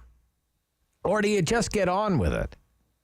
What do you think? I say this because it's just so important, and it's really quite extraordinary that we're even struggling with it, to me. Brand new hospital, all the bells and whistles, and run out of things to demonstrate against when the people are marching in the streets against multi-billion-dollar hospital investments, I guess. Mark in, no, not Mark, Max in Orleans. Max, thank you for calling. Hello. Oh, can you hear me? I hear you just fine, sir. Great. I just wanted to say, I don't care if it's an above ground or an underground, but they better have a lot of overflow parking. Okay. On like an expansive, just, I don't know, I heard someone say Walmart earlier, like an expansive Walmart type huge outdoor parking lot. They need that on top of the above ground or the underground parking, because I go to the hospital quite a bit in my work as a medical representative, and if I show up there after, let's say, 10 a.m., good luck finding parking. And then you're kind of going on the carousel of the floors of the different above ground parking lot. You have tons of people looking for a spot. Yeah. So in 5, 10, 15 years, when the population just keeps growing, we're going to have another issue with the parking lot at this new hospital. So I don't know. It's a really, whether it's above ground or below ground, just make sure there's enough of it, you're saying. Yeah. I think they're going to plan for, they said 3,500 spots, but what if in 2035 now you need 5,000 spots? It's going to be the same issue again. So okay. I just make sure you I don't know. But you're not opposed to having lots of parking there? No, not at all. Okay, all right, good. Oh, okay, Max, I'm some good points that you make there, sir. Yeah. I mean, when you look at from now, every now and then, the news media report, this is where they're giving out tickets. Bylaws giving out tickets, and it'll be along, I think it's called Linda Lane, where Geo and the General is, because people will not pay to park, too expensive to park. So I believe the road is called Linda Lane. A lot of tickets there, and one of the most ticketed places in Ottawa are the streets around the original Civic Hospital right now. It's like a license to print money to be for the city, to be a bylaw officer on that beat around the Civic campus right now. Civic Hospital, $2.8 billion. And imagine the horror. Some people might actually drive their cars there to get there, to the Civic Hospital. And I keep coming back to this. This is not a downtown Ottawa hospital. It's not even just an Ottawa hospital. This is a regional hospital. People are going to be going to the Civic from all over Eastern Ontario. They're going to be coming from West Quebec. They serve Northern Ontario, parts of Northern Ontario. They're going to be coming to the new Civic from communities that don't even have public transit systems, let alone light rail public transit systems. And it just seems, gosh, if it's not built to the exacting conditions of those who live right there, it'll never be built. Irving, good morning, Irving. Hi, Irving. What should be done with the new Civic campus of the Ottawa Hospital? Should we just get on with it? Should we move it to Tunney's Pasture? Are you opposed to parking garages? Give me your take here. How about LeBreton Flats? LeBreton Flats. Where the stadium was going to go? Sure. You can take the plans, shake them, and put it in there. In 6 months, you could start building. I suppose you could, if you could get anything built in 6 months on LeBreton Flats, sir. Yeah. Good luck, sir. Good luck. You could start. Good luck. Good luck with that. Put the stakes in the ground. Oh, sure, because we've been so successful at building one project after another at LeBreton Flats, right? 50, 60 years after we expropriated people's houses and kicked them out of there. Yeah, but the thing is, it would be easy to do, and you're going to have transit. You're going to have everything going for it. I don't know. I mean, let's say that you're in Metcalfe. Yep. Okay. How easy is it to get to LeBreton Flats from Metcalfe or Greeley? Hey. Or Embrun? You're using the same argument for the Civic campus. Oh, the Civic campus, I'm on the 417. I get off at Carling. I'm right there, sir. I'm right there. I'm not snaking my way through narrow downtown streets to get to LeBreton Flats, for crying out loud. We'll just knock a couple of them down. Oh, it's just knock a couple of them down. Okay, Irving. Okay, LeBreton Flats, never going to happen, and not in a million years. David in Barhaven. David, good morning. Yeah, hi, Rob. Hi, David. Just quick update on the Fallowfield train crossing. It's getting worse. It's not been touched. Anyways. Okay. On the hospital thing, on your main question, I could care less about the parking garage. I mean, you're going to need parking there. It's going to spoil the view, they say. But who cares? But the thing is, the thing that bothers me most about this whole thing is one of the objections of the current site is that it's on a major fault line. And I can just see the headlines now. If there happens to be, God forbid, activity on that fault line, that's when you need hospitals most. And if it's the hospital that's going underground because it's on a fault, right. I mean, it'll be the laughing stock of the world, for God's sake. Okay. It really bothers me. That whole thing bothers me because this is an active region for... Well, but I mean, if it's... Okay, right there it's on a fault line. Then aren't you... It's really not that far away from the original Civic campus, so wouldn't the original Civic campus be on a fault line too? Isn't everything that's built along there? That must be on the fault line too. I mean, it's about a kilometer away. It's about a kilometer away, right? I guess the whole city's vulnerable. I guess so, but, yeah. But why aggravate the situation by putting it right on probably ground zero, you know? I mean, yeah, I don't know if it's ground zero. That's what bothers me most about it. All right. Thank you, sir. Like everybody else, the original choice that John Baird mentioned across from the current Civic is the ideal place. They made the announcement. Dr. Kitts was there. He was the CEO of the hospital at the time. They couldn't be happier. Oh, I know. I'm all for political, gamesmanship. It's just unbelievable. Okay, really. Thank you, David. Yep. Okay, be right back. Halftime. Rob Snow Show. Hot local issue today. The Civic campus of the Ottawa Hospital. When will we ever see it? This is City News.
Number one for local news in Ottawa and the Valley. This is City News, now on 101.1 FM and 1310 AM. This is Monday, the 5th of July. Good morning. I'm Jason White. 22 degrees under a partly cloudy sky in Ottawa and Smiths Falls. Here's what's making news this hour. One man has been killed in a double shooting overnight in Ottawa's Lower Town. A second man was wounded in the gunfire on York Street, east of King Edward. Whoever shot the two fled the scene and remains at large. 170 new cases of COVID-19 in Ontario today, and one more person has died. The province says Ottawa has 2 of the new cases, 2 in Renfrew, 1 in Leeds, Grenville, and Lanark counties, and no new cases in the Eastern Ontario Health Unit. Those are the provincial numbers. Updated data from the local health units expected out this afternoon. Teens and tweens 12 and older can now book an earlier second dose of the COVID-19 shot. Ontario opened up appointment eligibility at 8 o'clock this morning as it continues to ramp up the vaccine rollout. No more 14-day quarantine and no more government hotel stay for fully vaccinated Canadians and permanent residents returning home from outside the country. Loosened COVID-19 rules took effect at midnight, but people ineligible to enter Canada before this are still not allowed in. City News Time 10:31. I'm Jason White. For news anytime, follow up online at ottawa.citynews.ca. Talk back. Hello. On the Rob Snow Show. The phone lines are open at 613-750-1310. Now, the Rob Snow Show continues. Kind of to highlight that we're in a different time in the pandemic. Politicians are getting out of Toronto. If you're Doug Ford, getting out of Toronto or getting out of Etobicoke. The Premier's in North Bay, and a little later, the Prime Minister is going to do his own news conference in a little more than an hour's time, and he's going to be in Sault Ste. Marie today at Algoma Steel. The Premier is making an announcement about long-term care. Specifically, it's a funding announcement for North Bay. But we're listening in here. He's taking some questions from the local North Bay media. So I'd like to call Elaine and Tina up here for a minute. Elaine is the representative for long-term care residents, and Tina is the commander-in-chief. She runs everything. And oh, thank you. I'm very excited. Oh, boy. Me too. Well, these 3 women run the whole show, and I'm very, very grateful for everything you do. Thank you. And I'm so excited. I can't wait to come back and pay you a visit in your new... Wonderful to have you here. Yeah. We're very honored to have you in North Bay. Well, thank you, Elaine. And we love our waters and community, and Yes. I agree with Stu that mentioned about PSWs. Yes. They do a tremendous job. Do they ever? And I just love being the president of the resident council, and we have very good cooperation, and we're very excited to see the new building. I'm hoping that I'll get to see it. I'm going to be 90 the end of the month, and I hope you get that building up. President of the Residents Association for this local long-term care funding announcement. So much, and thank all of you for doing great work. It sounds like Elaine's running in the next election, so Vic or Mayor, you better be campaigner. I know, that's great. Again, thank you, and God bless each and every one of you. Thanks, everyone. Okay, so the Premier's there with Vic Fideli, who's a local MP from that area, and the Minister of Long-Term Care. It's not Dr. Fullerton anymore. Minister of Long-Term Care is now Rod Phillips, who served his time in, I guess you could say, the penalty box for the Christmas vacation video fiasco when he was let go as the Minister of Finance. He's done his penance now, and he is back in the Ford cabinet. So that's the Ford announcement today. I didn't see a round of questions. I guess there were some questions. Maybe we just tuned in a little late there, David. We're talking about healthcare here locally. Gosh, Doug Ford must want to tear his hair out when he hears about what's going on with the Civic campus. I mean, I was critical in the past that I didn't think the local progressive conservative MPPs were doing enough of their own victory lap and kind of basking in the glow of making this announcement, $2.8 billion hospital here. Certainly when it comes to the progressive conservatives in Ontario, they've been beaten and battered and bruised because of the Mike Harris years and closing hospitals, the threat to close them all close the Riverside Hospital for a time. So here we have a new Civic campus that you would think within a decade could be open, but gosh, it's all you can do to get over the NIMBYism, the not in my backyard. I don't want this hospital here. Build it at Tunney's pasture. At Tunney's pasture, I mean, basically, just ignore that Tunney's is, one of the most northern points of the city that is building south like gangbusters. And that if we decided to go back to the drawing board and come up with a brand new plan for Tunney's pasture, which in my opinion we absolutely should not be doing, and then Clive Doucette and everybody else, they'll just move the protest a little bit west, and you're going to anger people in Kijasippi Ward. It has to go somewhere. You can't please everyone, but you have to make a decision.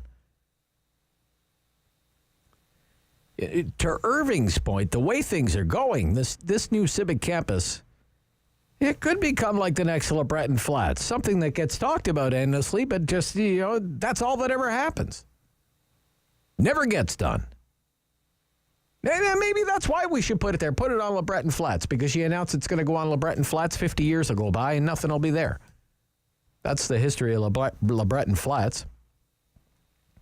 But 750-1310, 750-1310, 613-750-1310. If you're just joining us, this is our Talk Back Hour. It's time for you to have your say on the local issues. A protest over a hospital, ladies and gentlemen. A protest over a hospital. Where else in Canada does that even happen? There are plans for a parking garage. Are you okay with an above-ground parking garage at the new Civic campus for the Ottawa Hospital? Do you want to spend the money and bury it? It would be local money that you would have to spend because the province doesn't pay for parking infrastructure at hospitals. I know, I don't get it either.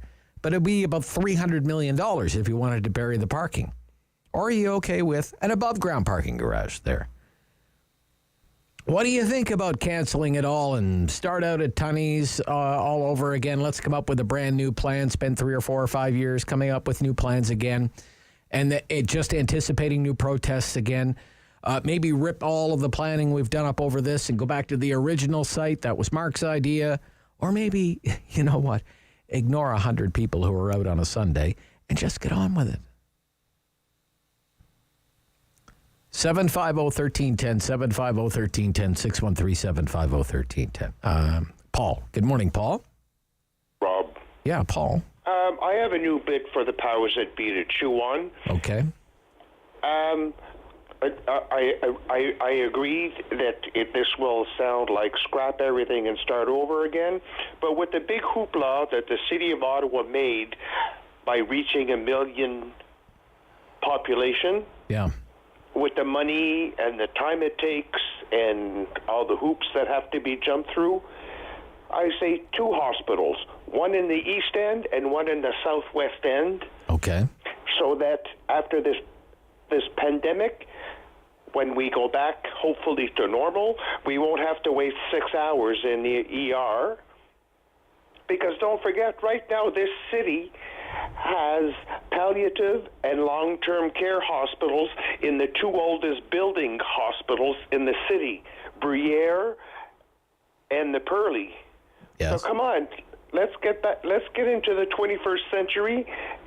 You know, we pay for health care. Yes, and we pay a lot for health care. Let's provide it to everybody all around. Okay. Thank you, Paul. Well said, sir. Every single line is available right now, folks. That's 750-1310, 750-1310. $2.8 billion hospital and people are against it. Okay. Like I said, now I've seen everything. And I guess when it comes to trying to build a new Civic campus for the Ottawa Hospital, it's like I'm seeing it for the second time. Because for those of you who are not familiar with the file, I followed the play-by-play, blow-by-blow of it in real time on the radio. the spot for this new Civic hospital, it wasn't even the preferred choice. We all know the new hospital, common sense would have dictated. You had to put it right across the street from the original Civic hospital. The Heart Institute is right there. But some people didn't want it there. Friends of the experimental farm. And they found an ally. There was an election, remember? And they found an ally in the newly elected Ottawa Centre MP, Catherine McKenna. John Baird did not run in the election. John Baird made the arrangement with Dr. Kitts to have the land turned over to the hospital. I think it was $1 a year deal, one of those $1 a year deals. But Catherine McKenna, she made a huge mistake, actually. I have asked her about it. It's the biggest mistake of her political career locally here, interfering with those plans. I think she wishes in hindsight she had a do-over. But the reason is I think her activism got the best of her. Instead of kind of pragmatic local planning issues, like a new hospital. And that was an announcement made by the former Conservative government, right? And immediately that it had to be wrong. Well, John Baird made the decision. It had to be the wrong decision. He was the kind of the super minister for Ottawa. And if Baird made the decision, well, it had to be a bad decision, and they had to kill it. But I remember, believe you me, a lot of prominent people in Ottawa were not happy with that interference. And a lot of local liberals, too. You had the provincial liberals, because they were in power provincially. They were going to have to agree to build the hospital. They weren't happy with Catherine McKenna doing that. And you had a lot of other heavy hitters locally who were not happy with the interference either. I remember interviewing a particularly upset Jim Durrell at the time, the former mayor of Ottawa. And I remember a letter in a column or a letter in the newspaper from Bob Shirelli at the time. And it ended up being, I think Yasser Naqvi had to play peacemaker kind of behind the scenes. He was the Ottawa Centre MPP at the time. And all of a sudden, there's this hurried news conference, and this compromise site is announced. Wasn't on anybody's radar. This compromise site, that's what it became known as. The compromise. And it's not announced at Catherine McKenna's office or Yasser Naqvi's office. For some reason, it's announced at the mayor's office. And the mayor has the news conference, I think because he had a role to play as well. And I remember how, I think, sullen, actually, Catherine McKenna was. She knew she stepped in it and let her activism, I think, get the better of her. She could not see beyond the green ideology and actually appreciate that it's a hospital and not a water slide park. And yet, here we go. 5 years after that, 100 people show up on a Sunday and it's all over the news. Slow news day, I guess. 10:45, 750-1310, Rob Snow Show on City News.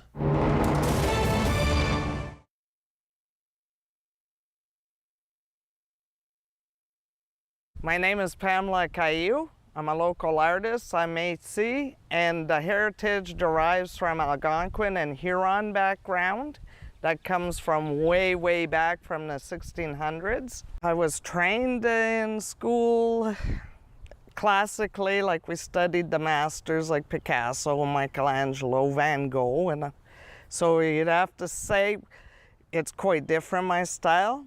What I've done is taken the skills that were taught to me by traditional painting and incorporated that with the Indigenous heritage. My art pieces incorporated the energy and spirit of the Mother Earth in pretty much every single one of them, because I want people to realize, even though we might think we are the masters of the domain here on the planet, that is not the case. It's the Mother Earth that's providing a balance and our causes to live and whatnot.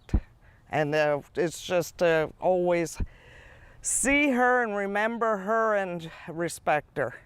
Well, I try to keep my style different because there are like a handful of Canadian artists that are really well known, like Norval Morrisseau and whatnot, but it's been done. So I kind of want to stay away from the pack, and that's what makes my artwork a little more unique. But at the same time, if you're looking at it, you do know it's Indigenous and you do know it's the woodland style.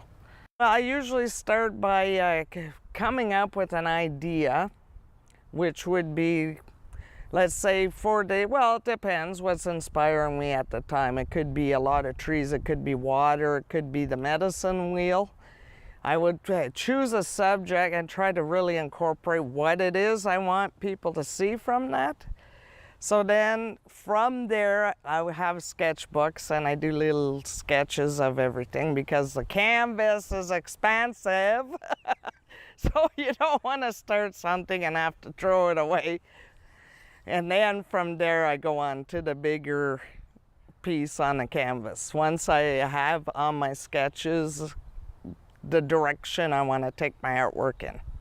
I chose a lot of vibrant colors for the pieces because if somebody is willing to make the commitment to have my piece of work in their home, I would actually like them to come home after a long, hard day, and some days aren't so great, to look at something that's very joyful.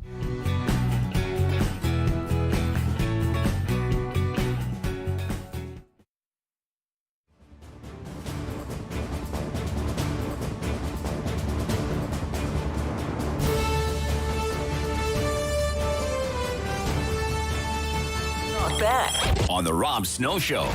Have your say and call now. 613-750-1310. Gosh almighty. Can you believe it? The Civic Hospital's back in the news. Yeah. Because people might have to drive there to the hospital. Can you imagine drive their cars to the hospital, David? Yeah, it's a hospital. You know what? Some people are going to take the helicopter there. This is the stroke center. If you have a stroke, you go to the Civic. Wherever you are in Eastern Ontario. Someone has from Rockland has a stroke. They go to the Civic, they save their life, and then they'll do stroke rehab later on at Briere. But imagine while they're in the Civic, they might be in the Civic for a month before they go to Briere.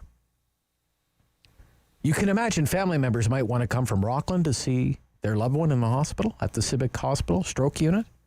Probably going to drive there and park there. I think people who are in favor of a new campus for the Civic, they have compromised enough. It's not going where it should have gone in the first place. It's been moved quite a distance down the street. We have compromised healthcare in years. Lost bickering about this new hospital.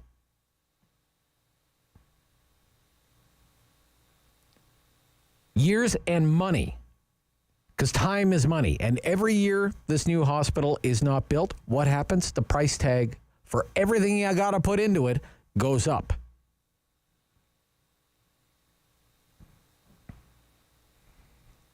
Steve in Ottawa. Steve, good morning. Hey, Rob. How's it going? I'm frustrated, sir. How about you?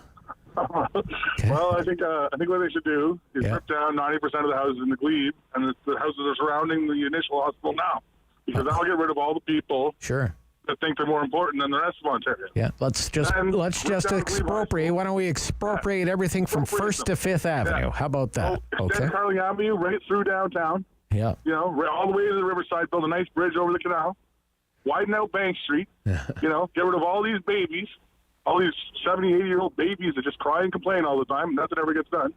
And we build it right there, right where the Glebe High School is, because no one can afford to live there that has kids that age anyway. All right, Steve, thank you. Okay, all right.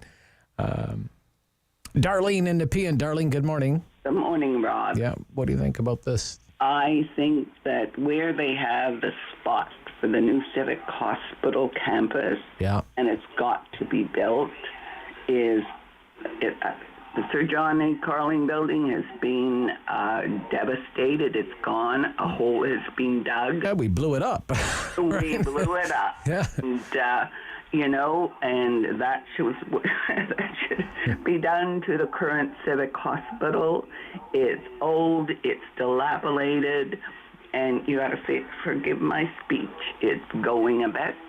And it's time for it to go. It's time for people to get a backbone and start building that hospital. Beautiful plans.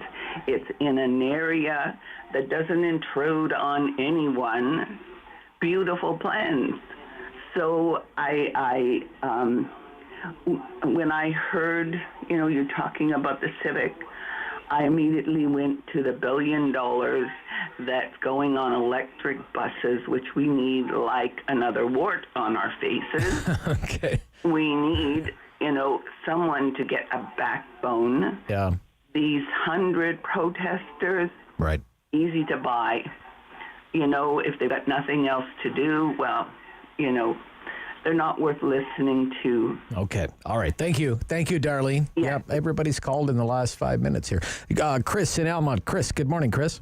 Good morning, Rob. Yeah. Hi, Chris. It's a sad story. It sure is. You know, we had the perfect spot picked for it on a salt-sogged field. Yes. At the intersection where they're going to build a catwalk across. I think that's right. You know They made that experimental farm, you know, where the helipad was there.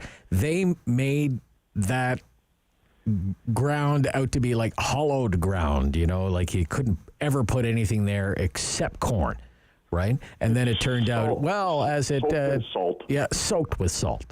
So totally contaminated with road salt, right? No, I think they really got to go to the original plan. Okay. And they need the parking spaces. Nobody takes anybody to the hospital in a bus or a LRT or whatever. Mm-hmm. And that beautiful park that they want to dig up and that they have to put a parking garage on is one of the nicest parks in the city. It's close to the center of the city. It's full of people. In the springtime, the Rose Festivals and everything that's going on in Dow's Lake. Oh, Tulip Festival, yeah. It's sinful. And it's really, if it goes there, it's Catherine McKenna's legacy. Okay. All right. Thank you. Okay, so put it back to where the original plan said it should go. That's what you're saying, Chris, right? Yep. Yeah. Okay. All right. I think it's too late for that. Eileen? 100% I agree with the previous caller. It's exactly what I wanted to say. Go back to the original plan. Okay. Our hospital could already be so well along the way of being, you know, usable.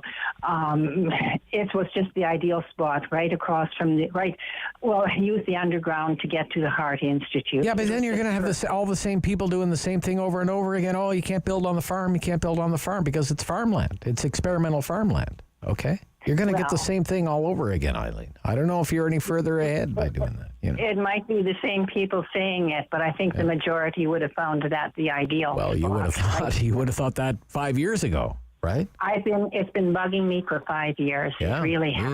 Me too. Yeah. This morning when I was getting ready for the program, the more I thought about it, the madder I got. And it was already paid for. Yeah. They paid the whole dollar for it. Yeah. Okay, thank you, Eileen. Put it back to where it was supposed to go. A chance to right a historic wrong. James in Ottawa. James.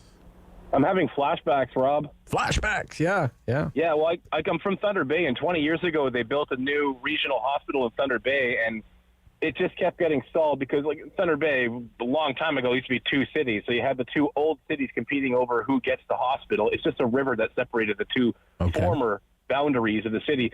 But, like, honestly, I'm sorry I had to turn your show off when I heard the woman on there talking about the parking garage will be visible from the Rideau. Like, the Rideau's a long river. Yeah. The canal.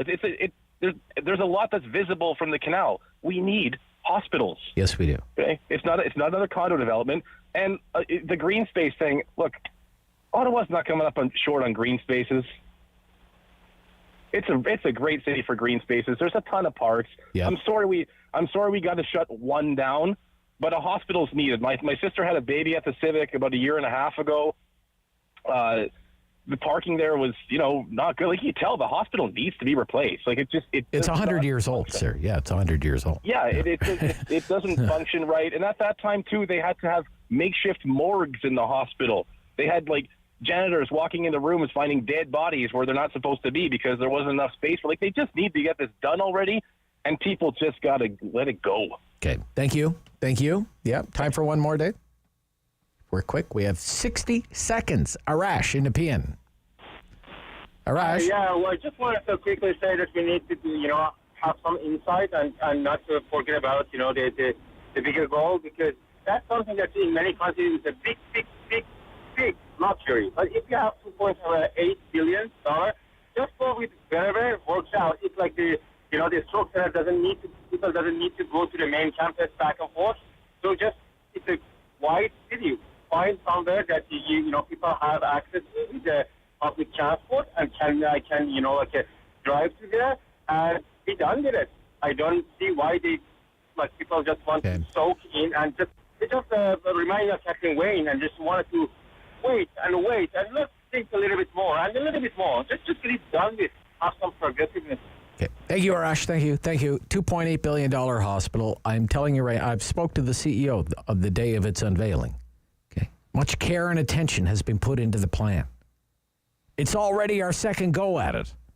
Let's get on with things. Clive, go back to Cape Breton. Okay? And we have to call this for what it is. It's NIMBYism of the worst possible kind. Down with the hospitals, what they're saying. Can you imagine how entitled you have to be to protest against a brand new hospital? This is the Rob Snow Show on City News.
news in Ottawa and the Valley.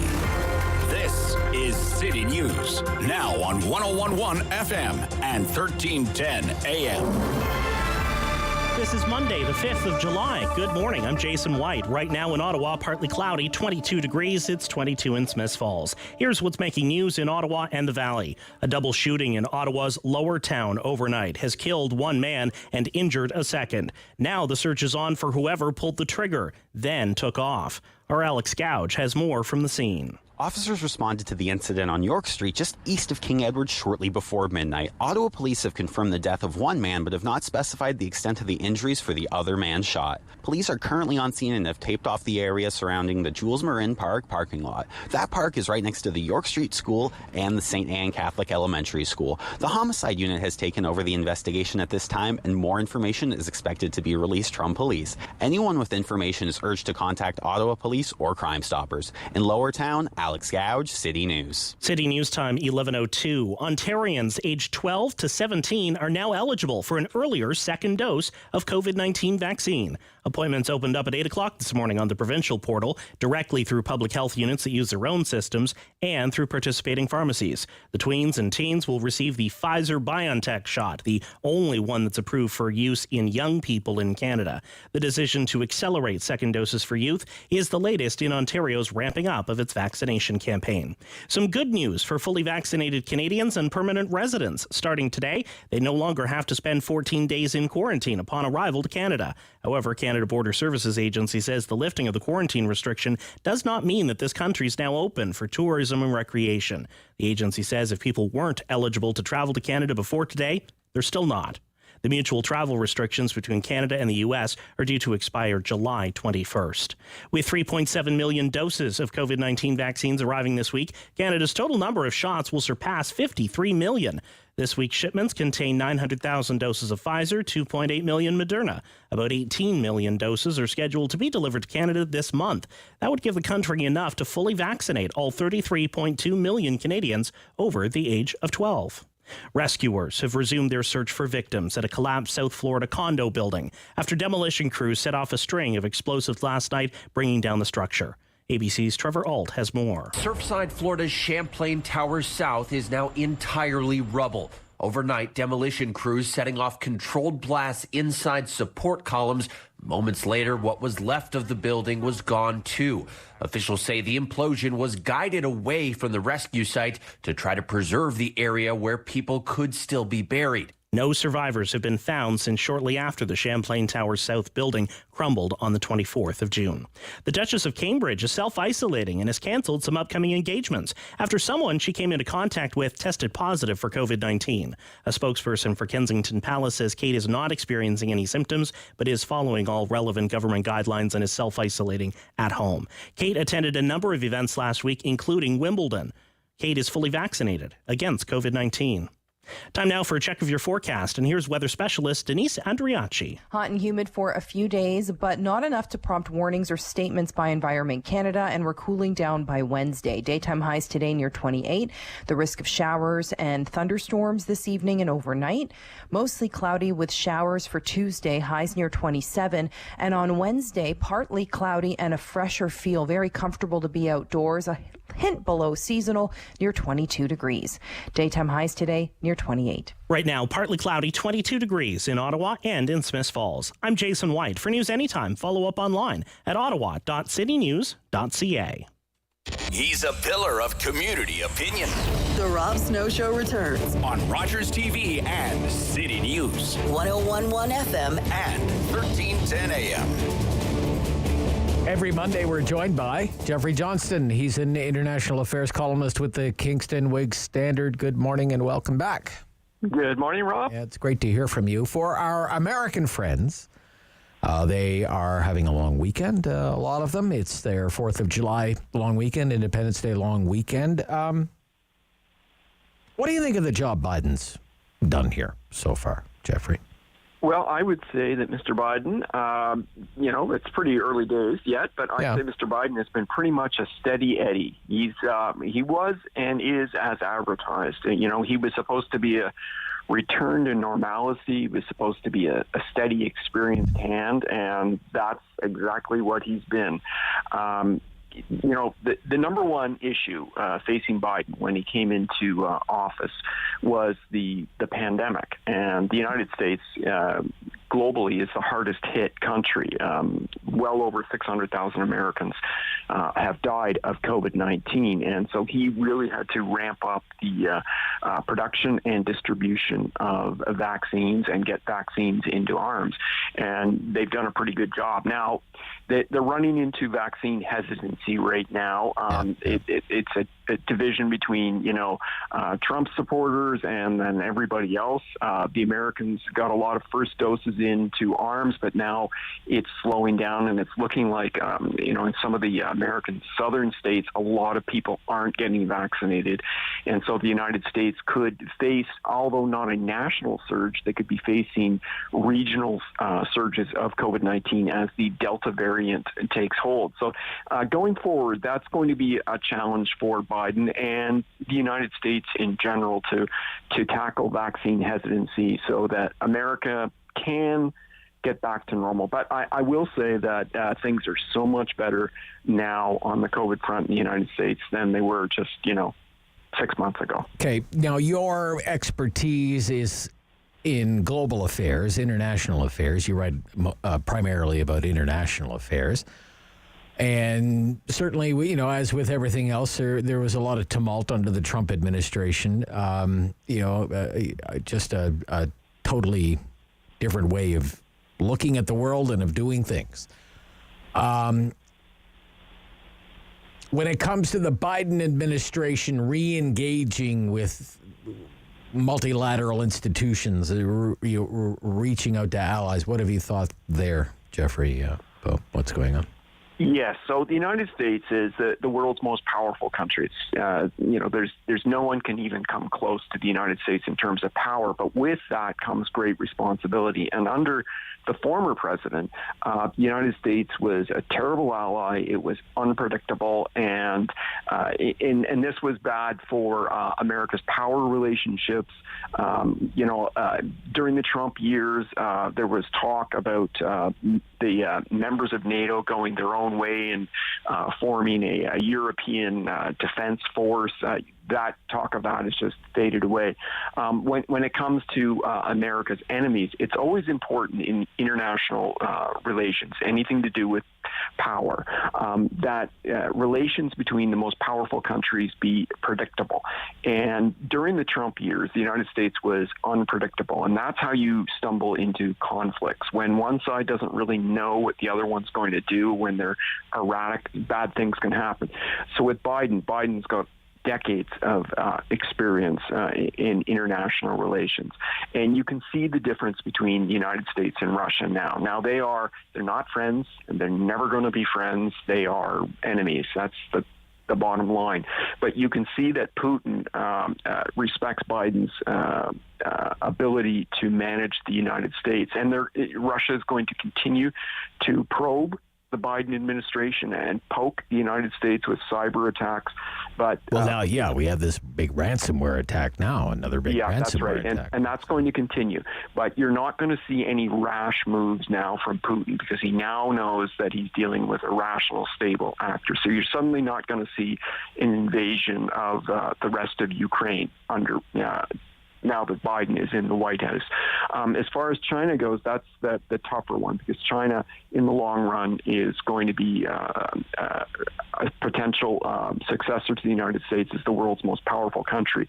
So what Biden has to do is maintain alliances in the world and not necessarily contain China, because I don't think China could be contained, but Biden has got to maintain the liberal democratic order that was established in the post-World War II era, and that means, for example, keeping international waterways open, because China is now claiming territorial ownership of international waterways. And so the United States and its allies have to maintain the right of countries around the world to traverse these waterways. So that's going to be a challenge. And then Biden's also got to maintain America's technological superiority. So all of these are going to be huge challenges going forward. Okay. See, Trump is doing rallies again. Do you think he can make a comeback? No, No? Okay. You know what? I've really tried to turn Trump off. I don't think he can come back.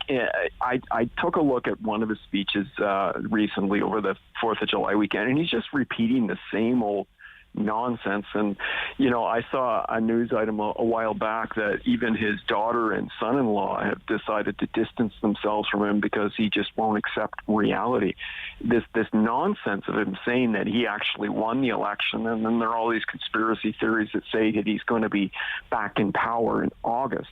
It's delusional, and he's leading the Republican Party further down this rabbit hole, and I don't see what the Republicans think they're going to get out of this, because basically the Republican Party has become the QAnon party, and who in their right mind is going to elect a president who's that crazy? Okay. I wonder, gosh, is Trump going to end up in prison? I know, look, these charges against, his name is Weisselberg. He was the chief. He is the CFO of the Trump Organization. Mm-hmm. They have to do with so-called fringe benefits. He didn't pay taxes on a Mercedes-Benz car and an apartment that the Trump Organization provided for him. Tuition that was paid for his grandchildren. These are like fringe benefits. He's supposed to claim taxes on them, but usually these things, as I understand it, and listening to some of the in-depth coverage in the United States, was usually these things are sorted out with the IRS. Like the IRS audits you and says, we're going, you need to pay these taxes with a penalty. Not like you have to do the perp walk and you're charged by the state attorney or the district attorney, whatever the case. So I do think there's some political theater going on here. I do think it's about as well. This guy has worked almost his entire adult life for Donald Trump. So they must think they're going to turn the guy. Right? Exactly. He knows right? where the bodies are buried, in other words. The CFO knows where all the bodies are buried. He worked for Fred Trump as well, Donald Trump. Yeah, for Fred Trump too, right? Yeah. Yeah, exactly. So he knows everything. So what they're trying to do is flip him. They're going to try and flip him. They're trying to flip him, right? Because the CFO, Mr. Weisselberg, is not a young man. And this could be very bad for him. He could spend the rest of his life in jail depending on what they find, because there's probably a lot there to find. So, you wonder that how Donald Trump can consider himself to be a viable candidate going forward in the future. He may not actually intend to run in the future. He may just be doing this to maintain his influence and political power and try to intimidate, the Biden administration. Because before, as Joe Biden was coming into office, he expressed no appetite for prosecuting Donald Trump. He just wants the whole thing to go away.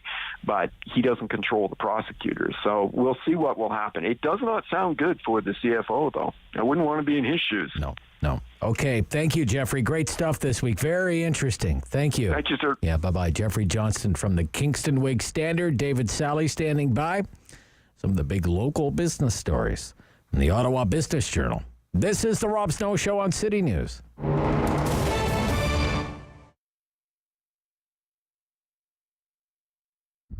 We just took over this business about a few weeks prior to the pandemic. But we've been loving the community, the people, very friendly. But it's been very difficult starting up a new business, just the time that we did. But I'm sure it's the same everywhere. We did take a broken business, which doesn't help us. But we thought, we believe in what we do. We're very passionate about food. And we just really wanted to share the Iraqi culture through our food. All our recipes are homemade, so this is very unique. Usually you hear restaurants, shops, it's all frozen food or prepared food. So nothing here is prepared, everything is homemade. We get our meat and produce from a local farm. So supporting local is the way to go. We are supporting all the way. And our meat are actually marinated the day of, so it's as fresh as can be. quality ingredients, and everything is made from scratch. I get a lot of people when they come in, they say it tastes like Middle Eastern, like back home. So for you to have been to Iraq and have the food there, you can really like compare and see the similarity. We do like to focus on healthy.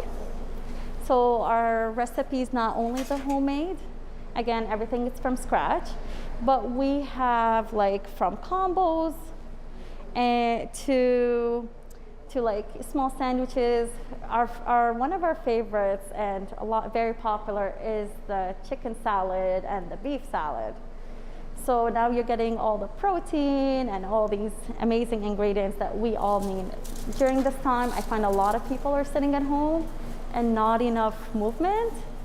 So to come here and get something healthy other than go elsewhere and just put, what's not so good for our bodies, makes a huge difference. So we have shawarma sandwiches, combos. I mean, if you're looking for a meal to feed your family, I would highly recommend the family platter.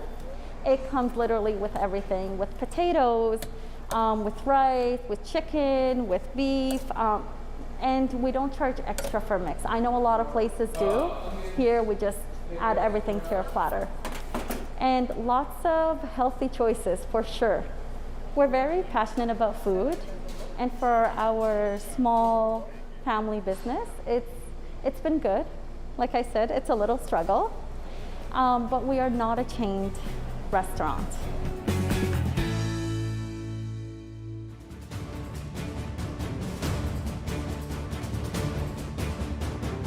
Opinionated Ottawa icon. The Rob Snow Show returns on Rogers TV and City News. 101.1 FM and 1310 AM. Well, in the Ottawa Business Journal this week, some stories about some very well-known local businesses, some really legendary entrepreneurs. So let's just jump right into it. David Sali is back with us from the Ottawa Business Journal. Good morning. Good morning, Rob. Yeah, it's great to hear from you. 56 years in advertising. Can you imagine? You've seen it all in 56 years. Al Albania. Tell us about him and his enterprise, David. Well, yeah, Rob. I mean, we've, many of us, I'm sure, have watched Mad Men, and, you kind of sense from that what advertising was like in the 60s and early 70s. Well, if there's anybody in Ottawa who can kind of give you, a bird's eye view of what that was like that time in advertising, it's Al Albania. I mean, Al is a legend in the ad game in Ottawa, 56 years in the business. The president, of course, of Acart Communications, which he founded nearly half a century ago. Great story here. Al's now 76, and he came to Canada from northern Italy when he was 10. Classic story, his dad came ahead to get established 1955. Well, 20 years later, Al's now a proud Canadian. He founds Acart, develops it into, one of the best known, if not the best known ad agency in town. And now he's decided to slow down a bit.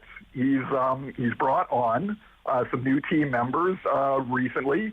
Chief Strategy Officer Teresa Foreman and Chief Innovation Officer Andrew McLoughlin. And he's now bringing them on as partners in the operation to kind of take it, it's his way of handing the torch, if you will, to the next generation. And they're going to look to expand into new markets, focusing on new technology. They're developing new platforms to help their clients help make the ad building process more efficient. And so he's just really excited about this. He's a real Al's always been the kind of guy who, he doesn't, he is not scared of change. Right. He sees technology as being, constant evolution. Yeah. And as he says, I get a charge out of talking with young people and seeing how they're doing things. So he's really excited to kind of, start to hand more of the leadership over to Teresa and Andrew, who are both real veterans of the ad scene. Teresa worked at Macmillan most recently in a very senior role there. McLoughlin, he's originally from Australia. He's been working now with Al for a while, and he says there's just a real trust between them, and feeling like they can really kind of take ACART to the next level and expand into probably new markets and keep adding to their service offerings. Very cool. Just a real, you've always got to keep evolving. Feels like an engaging today with firms and clients in a different way. It's a real interesting story of a guy who's been in the business for almost 60 years. And yet still, he's still adapting, still changing. And a firm that's still on the cutting edge, and a firm that's on the cutting edge, right? So that's what's most, he seems to embrace this idea of innovate or die to me when you read through the story, yeah. That's it, exactly. Yeah. So from there, one of the capital's biggest tech successes, Eli Fatty, what's happening there? Yes, well, Eli Fatty is another legendary figure, Rob, in the Ottawa business community. A guy who, another immigrant story too, very interesting. Moved to Ottawa from Israel as a student in the early 70s. Got his master's degree at Ottawa in engineering, and he has been a real sort of godfather of tech in Ottawa. Over the last 43 years, he's been a driving force behind a number of startups that people might know of, and a big one being Fluidware, which was an online survey provider. That got acquired by SurveyMonkey in 2014, and numerous ones. And his most recent one is MindBridge AI, which of course is you may know about, Rob. It's a real cutting edge firm here in town. It's one of the leaders in the AI space in Ottawa, and it's basically it does automated fraud detection. So it uses machine learning, artificial intelligence, to detect potential fraud in financial documents. So it's been around for 6 years. It's now over 100 people. Clients include Bank of Canada, Bank of England.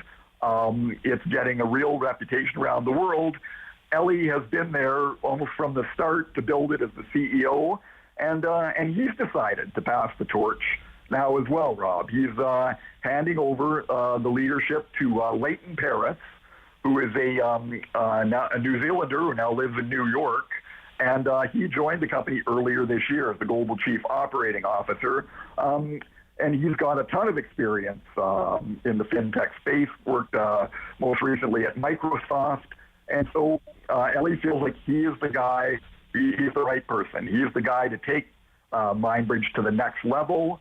But don't worry, Ellie's he's not retiring completely. You know how it is, Rob, with most entrepreneurs. They can never walk away entirely. He's going to stay on as chairman of the board, and he's going to work closely with Paris to help kind of plot the long-term roadmap, if you will, for MindBridge as it tries to expand into new markets and keep building its platform and keep evolving, because in AI, more than just about anything, change is the only constant. Every day, the technology is evolving. So MindBridge's challenge is going to be to stay at the forefront of that. And he feels like Leighton Paris is the man to do it. And he'll still be there to help keep a close watch on it while he's watching his new grandson grow up as well. So yeah, that's another cool story.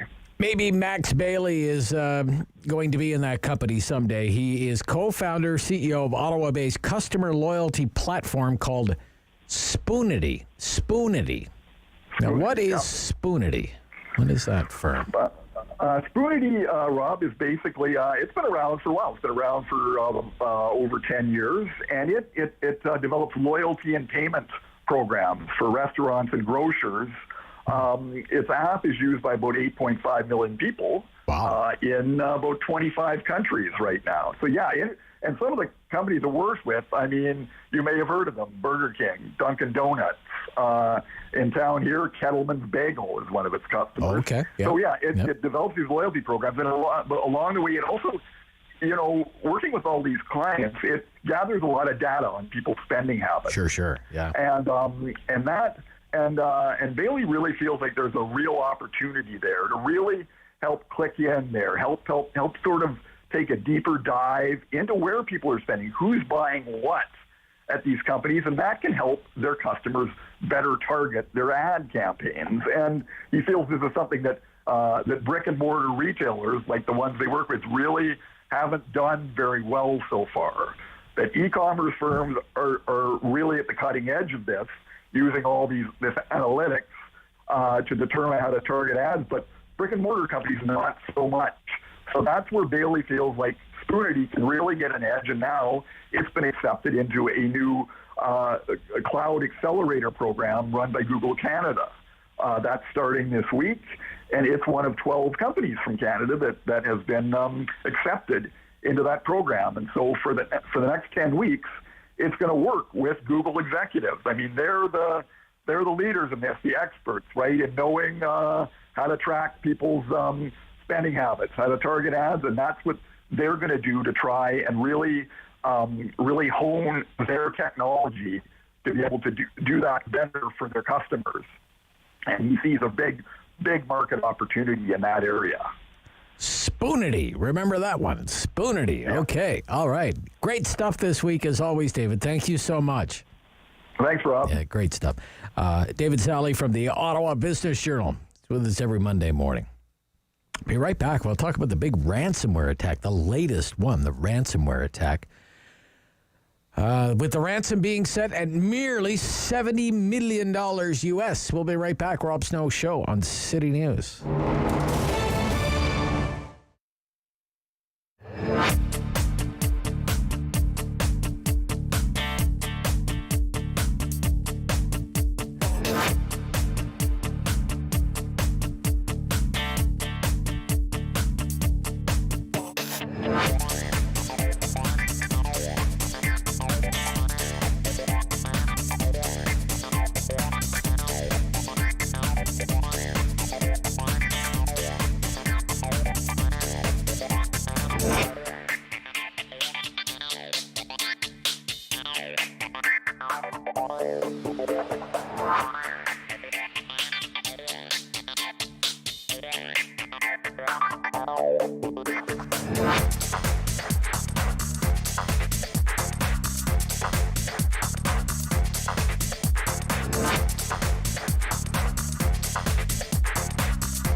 One for local news in Ottawa and the Valley.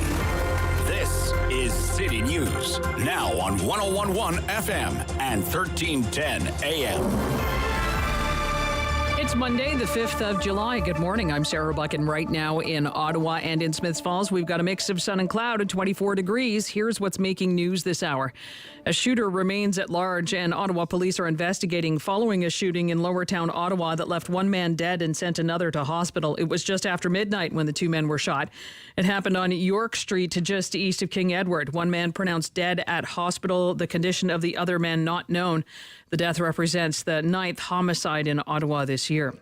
Provincial health officials reporting 2 new cases of COVID-19 in Ottawa out of 170 new cases across the province. Public Health Ontario reporting 1 new death in Ontario due to novel coronavirus. Elsewhere locally, Leeds Grenville Lanark Health Unit has no new cases but has added an old case from a previous date. The province is reporting no new cases for Eastern Ontario and 1 new case in Brantford County. The local health units update their numbers in the afternoon. And the Prime Minister says more than 50 million doses of COVID-19 vaccines have been delivered to Canada, and the government expects to receive a total of 68 million by the end of the month. The new deliveries will include about 900,000 doses of Pfizer-BioNTech vaccine and 2.8 million doses of Moderna. I'm Sarah Buchan. For News Anytime, follow up online at ottawa.citynews.ca. Strong voice. Strong opinions. Rob Snow Show returns on Rogers TV and City News. 101.1 FM and 1310 AM. The hackers suspected to be behind the latest massive ransomware attack. It's affected hundreds of companies worldwide, including here in Canada. They have demanded $70 million US to restore the data. That's according to a posting on the dark web. So let's get more into this. Another big ransomware attack. George Alcura is back with us on City News. He's Chief Information Security Officer, Director of Managed Services and Solutions at ADGA Group Consultants here in Ottawa. And good morning and welcome back to our show. It's great to hear from you. Good morning, sir. Good to hear from you again. I wish we could always meet on nicer terms, but looks like we have another one this weekend. Yes. So this, so far, has been linked to a group called Our Evil Cybercrime Gang. The Our Evil. Our Evil. Boy, they sound like a bunch of choir boys. It's a Russian-linked cyber criminal group. Have you ever heard of them? Are you surprised to hear that? I've seen them before. I mean, these are the guys that were behind the big JBS compromise there, that meatpacking company in the States.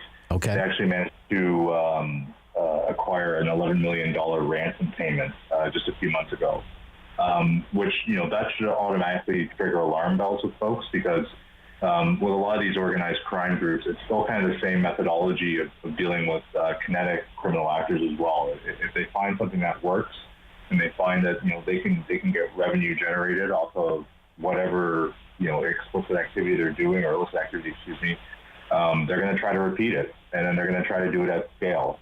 I believe that this is likely kind of what's happened. Is they got success there and they saw an opportunity and if you can go to the well in the cyber world in one sense, then you can usually repeat the action across the board. Yeah, it's very interesting, isn't it, that it seems as though it's they go after a weak link or the weakest link because what appears to have happened, based on what I've been reading about it, is they managed to get into this Miami technology company, a firm called Kaseya, I believe it's called. Yes, sir. And from there...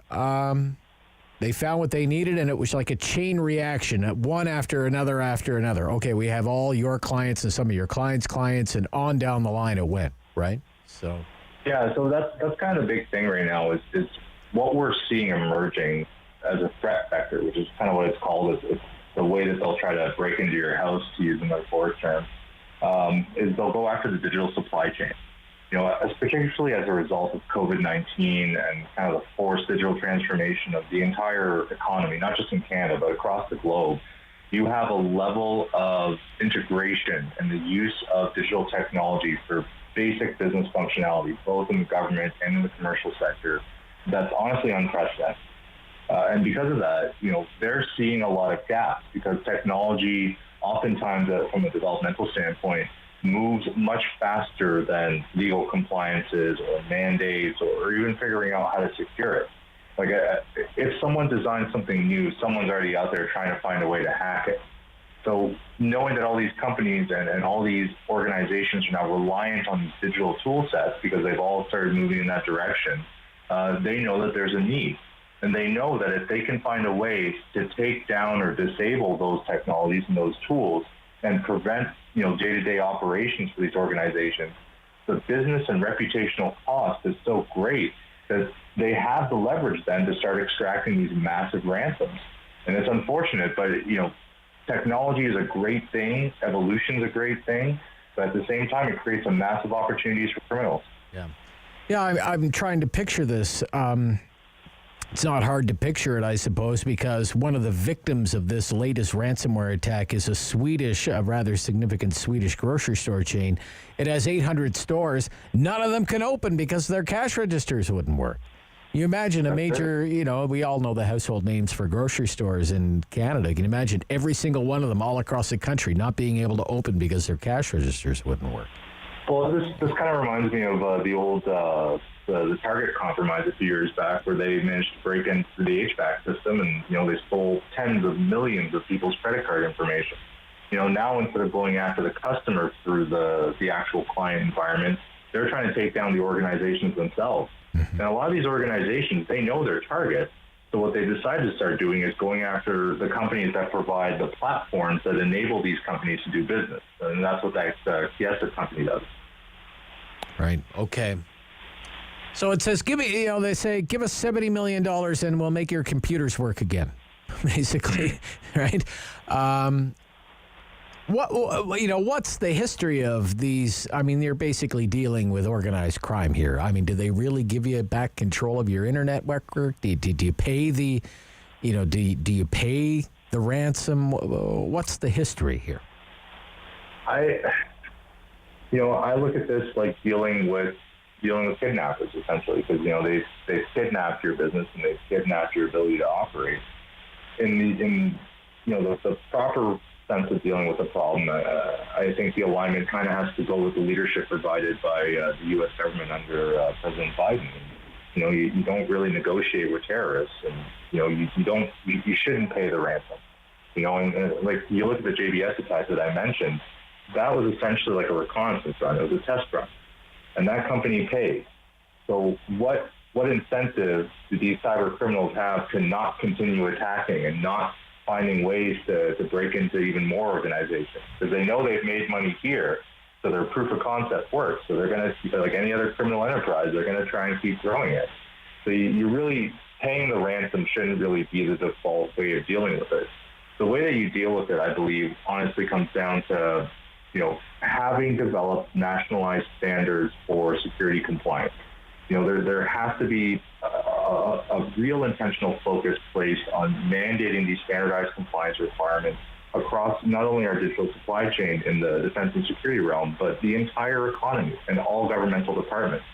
The forced DT has created that opportunity. There are solutions, though. If I can bring it back to Canada, we have something called Cybersecure Canada here, and it's a new certification that's being driven by ISED and the Standards Council of Canada. And, I've reviewed the thing. It's very strong, but also a very achievable start for a lot of small and medium businesses, which are the majority of our economy, in attaining that kind of nationalized cyber standard to be able to operate in a relatively safe manner in our economy today. I wanted to ask you, you're in Ottawa. You're in Ottawa, right? You're in Ottawa, yes, here, right? So it seems to me increasingly one of the targets, and maybe it's because it's a soft target. It's tough for municipalities. They're kind of like the lowest rung on the government ladder. I remember I believe it was Ottawa.ca was hacked a few years ago, and they just put up like a dancing logo or something like that a few years ago. But municipalities are frequent targets for ransomware attacks. And when you think of everything that a municipality does, there was a fair-sized municipality in the United States I remember reading about. I mean, nothing could be done of any kind of commercial transaction having to do with the municipal government, getting a permit, paying a fine. You're thinking of the city of Atlanta. Atlanta, yeah. Like for weeks on end. No employees can connect to the government, the municipality's network. Things, they're doing real estate transactions by hand in ledgers and these kinds of things. I mean, really back into the Stone Age kind of things until, because they didn't want to pay the fine, they wanted to get rid of the ransomware. It can really, really do a lot of harm, particularly to a municipal government. Do you think they're particularly vulnerable? Maybe more vulnerable even than some big corporate clients are? Yeah, I'd actually say so, and I'd say that the risk for people as a whole becomes greater if the target is the actual municipal government. And there's a couple of reasons for this, and it kind of mirrors sort of things in the political sense. In terms of level of government, the thing that really directly impacts people's day-to-day lives the most are decisions made by their own local city halls and their municipalities. Right, so when that ability to lead and deliver those services becomes completely impacted, that has a real tangible impact on people's lives. The other thing that needs to be considered is we're in an era now where smart cities, integrated technologies, these connected cloud-based systems, for example, like traffic, like rail, subway systems, these are all centrally connected. So if that municipal infrastructure goes down, not only is it a costly thing in terms of money and reputation, it becomes a legitimate life and death situation. Yes. And you look at hospitals as well, it's the same type of issue. And the problem, with the municipalities too, though, is that it comes down to a level of investment and an ability to really develop trust-based partnerships with commercial organizations. I think, honestly, 3 Ps are the answer, these public-private partnerships. Public-private partnerships. Yeah. In order to have, we talk a lot about having resilient infrastructure. Well, that has to be your IT infrastructure has to be resilient as well. Very clearly, yep. Right? Yeah. Yeah, and I think a part of that really, this is not just in the municipal government. It's a national issue as well. But integrating security operations and secure intelligence sharing between government and commercial organizations is paramount. Joint security operations with the same level of commercial integration that we see with our allies in the U.S. and in the UK, that's a key next step to enable the maximum potential ability for our governments to provide our economy with the greatest amount of visibility, control, and confidence in us for people's ability to do business and not have their lives impacted by these cyber threats. I mean, it seems to me the way things are going, it's only a matter of time before somebody gets hurt or worse. It's one thing to go after, a meat packing plant or a pipeline, even an oil pipeline, as they did here. Okay, you close 800 grocery stores, but what happens if some critical infrastructure is hurt? Power generating stations, water treatment facilities, these sorts of, that's the nightmare scenario, I think. I look at things like traffic lights, public transportation, especially if it's under like a centralized system, and hospitals. Those are 3 threat vectors that have the greatest amount of probability for life and death loss, right? So we have to really start as a society taking the threat seriously. And part of that means, being aware that it's a thing, not just the occasional headline like we're seeing this morning. And it's got to be a thing that, they're willing to vote on and perhaps really invest some budget into. Because once we actually start accepting as a society that, hey, we're in this new digital era, everyone's got smartphones, everyone's working from home, all their information and data is accessible through cloud, you have to protect that information. And that becomes a thing where it's not just about the money and it's not just about how you vote and taxes. It's how you carry on your own day-to-day lives and doing so in a secure way and really focusing on that security awareness and understanding, should I download that app? Should I really go on that website? Should I really give them my personal information? These are the types of things that have to become part of your day-to-day thinking in life, not just every once in a while when you have to fill out a scary-looking form. Thank you, Mr. Alcora. Always good, sir, to have you on our show. Thank you again. Much appreciated, Rob. You take care, sir. Yep. George Alcora. He is from ADGA Group Consultants here in Ottawa, Chief Information Security Officer. This is the Rob Snow Show. We are back right after this on City News.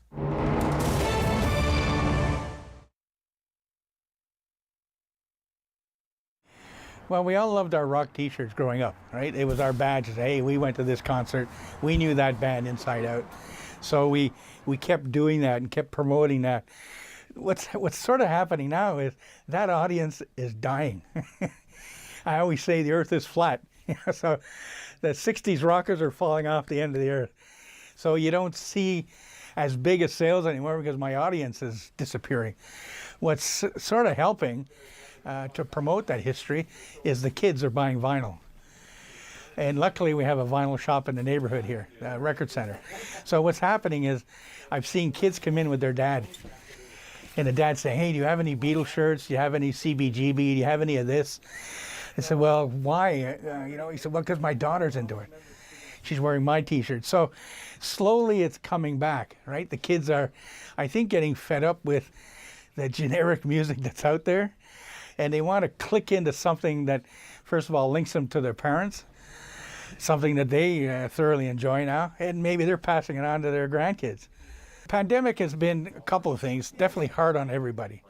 So much messaging that's out there that people don't understand, stats that every day. Jesus Murphy, like I'm getting a headache just reading this stuff, right? So really it was just trying to understand where we were going to go from there. The city of Ottawa all of a sudden said everybody's got to wear a mask. You got to wear it on the bus. People were scrambling, okay? And I had the store next door had really big windows, so I just flooded the window with masks. Well, that was the activity that saved the business. People were coming in buying 2, 3, 4 masks at a time at $20 a pop here. But my masks were so different. They were the Rolling Stones, the Beatles, Queen, all the pop culture. Everything else out there was medical masks.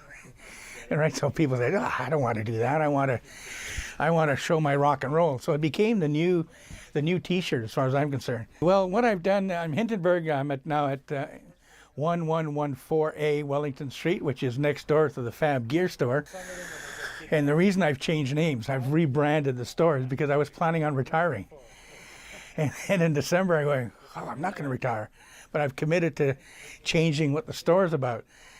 So I came up with a new name, Fab Gear's Rock Shop, where legends are dressed, and essentially get that message out. I prefer, if the shirt don't fit, you come in, you try another one on. People like to feel the fabrics with clothing. It's amazing. You'll come in and go, oh, I love that. Oh, can I try this? So that's the big difference. I'm not out to make a gazillion dollars. I stick the way I am, old school. I take cash, we take cards. Come on in and talk to the owner.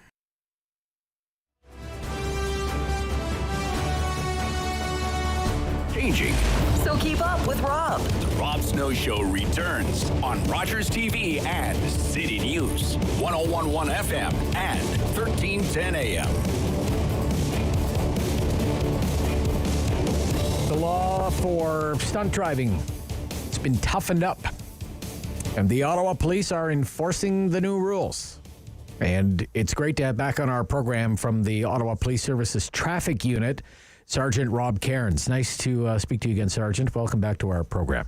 Thank you very much, Rob. Good morning.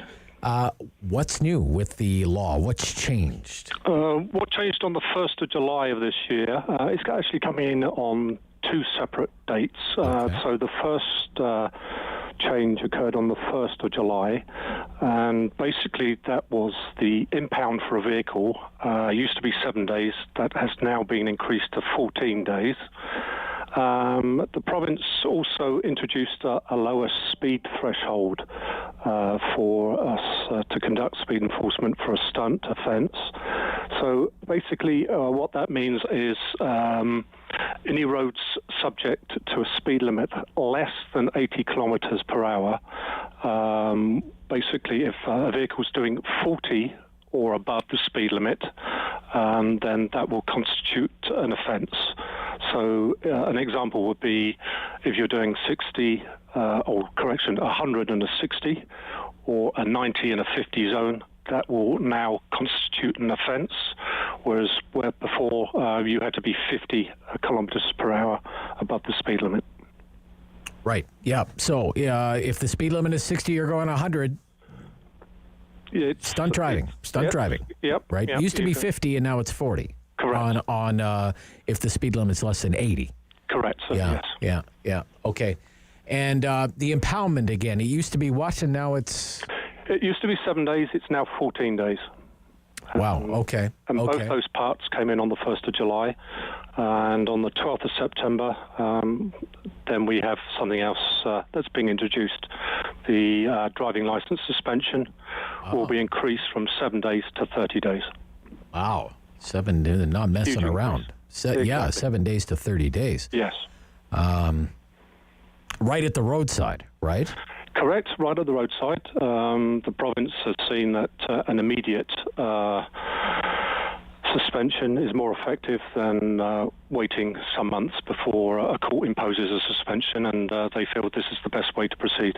Yeah, that's how it works with an impaired charge. You gone Indeed. right away, right? Yeah. Correct. So Yeah. it's much in line with that then. Yes, Yeah, it's a recognition of how serious it is, I think. Very much so. It's maybe it's wrong to use the word epidemic in these times, but it's since COVID we've had a huge increase in stunts. So far this year, we've had 294. And since the new legislation came in on July the 1st, 18 people have decided that they want to lose their license and have been caught under the new legislation as well. Wow. In 5 days. In 5 days, yes. Yeah. Holy smokes. And I know you like your stories, and one of the last one, the highest one so far we've had is 132 and a 60. And a sad thing that we are seeing are the number of novice drivers. Just over Friday, Saturday, we had 12 stunts. 5 of those were novice drivers, and one of those was a G1 who shouldn't even have been out on the road by themselves anyway. He's off to a great start. Okay. Yeah. Wow. Holy smokes. 30 days. I mean, holy smokes. I mean, imagine, you're used to going around your daily life. Okay. No license for 30 days. Correct. Try and live with that. And then, the 14-day vehicle impoundment, it used to be 7, you said, right? Correct, so they doubled that. And the thing is, you have to pay to get your car back from the impound lot. Correct. And when your car is in an impound lot, it's like you're renting the spot at the impound lot. It's not going to be cheap. Like, that's going to cost a pretty penny to get something out of an impound lot after 2 weeks, after being there for 2 weeks. Undoubtedly so, yes. Very much so. Yeah. Very much so. It's going to be a huge inconvenience just for losing your license and your vehicle for such an extended period. But then, obviously, as you quite correctly state, you're looking at huge impound fees at the tow yard. It seems to me what I see, incredible frustration from astonishment, really, from some of your colleagues who are out there enforcing these rules. You catch a lot of repeat offenders. They get caught, and then, a month later or 2 months later, or sometimes, in the same week, you're catching them again. And the province has seen that, and I believe, I don't have the legislation right in front of me, one of the changes to the penalties, I believe once you're caught on your 4th occasion, you're likely for a lifetime ban. And we actually had a gentleman this year caught for the 4th time driving. Luckily, he was caught prior to this new legislation coming in, so he's likely to get his license back. But under the new legislation, the courts would have had the power to basically rip up his driving license, and he could never drive again. Can never drive again. Correct. Wow. Yeah. It says here, David's provided me with some material. For a third offense, a lifetime suspension that may be reduced at a later date to be established by regulation. It says for a fourth and subsequent offense, a lifetime driver's license suspension. If convicted, most motorists will face fines ranging from $2,000 on the low side all the way up to $10,000. All the way up to $10,000. So, gosh, slow down out there. I don't find, just with my own experience, maybe it's now people are getting back to normal. There is a little more traffic. I don't see it as much as I was when the roads were just empty and people thought it was, their own personal speedway. But it sounds as though your officers, your colleagues are busy. They're busy, right? Yes, very much. Especially over the weekend periods, we're still being kept busy. Obviously, Operation Noisemaker is ongoing, right? And we're continuously out there looking for individuals who want to seriously flout the law in this manner. I want to ask you just a few more questions. We got just a couple of minutes here. I think we've outlined it pretty well on the stunt driving.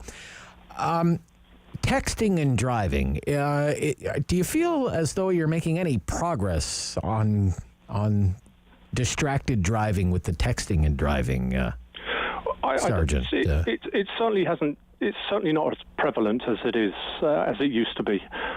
People aren't now holding the phone up to their ear, and it used to be very obvious. Yes. But we're still getting the ones that want to text in the lap. They're being very sneaky. They know. Very sneaky. Yeah. They know we're out there looking. They know we're driving around in plain cars, and we've got other sort of sneaky vehicles we drive around in to try and catch them. And they're holding it down into the lap area, which to me is even more dangerous than holding a phone up to the ear. So they are still out there. Our officers are still regularly catching these people that want to text and drive, or indeed operate, or just operate the telephone. Right. Yeah. The cell phone. Yeah. Plus, it's so obvious. Like, they're not fooling anybody. You can just see them. Why are you? You're next to them in the other lane, and you're like, why are you constantly looking down at your lap? Exactly. Keep your eyes on the road, right? Yeah. Exactly. That's one of the dead giveaways. If the head's going up and down, then an officer will try and investigate to see why they're doing that. Stay safe out there, everybody. Okay. Thank you very much. Yeah. Thank you very much, Sergeant, to all the work that your colleagues are doing. Greatly appreciated. Okay. Much appreciated to hear it. Thank you. From the Ottawa Police Service Traffic Unit, Sergeant Rob. This program is brought to you by Ignite TV.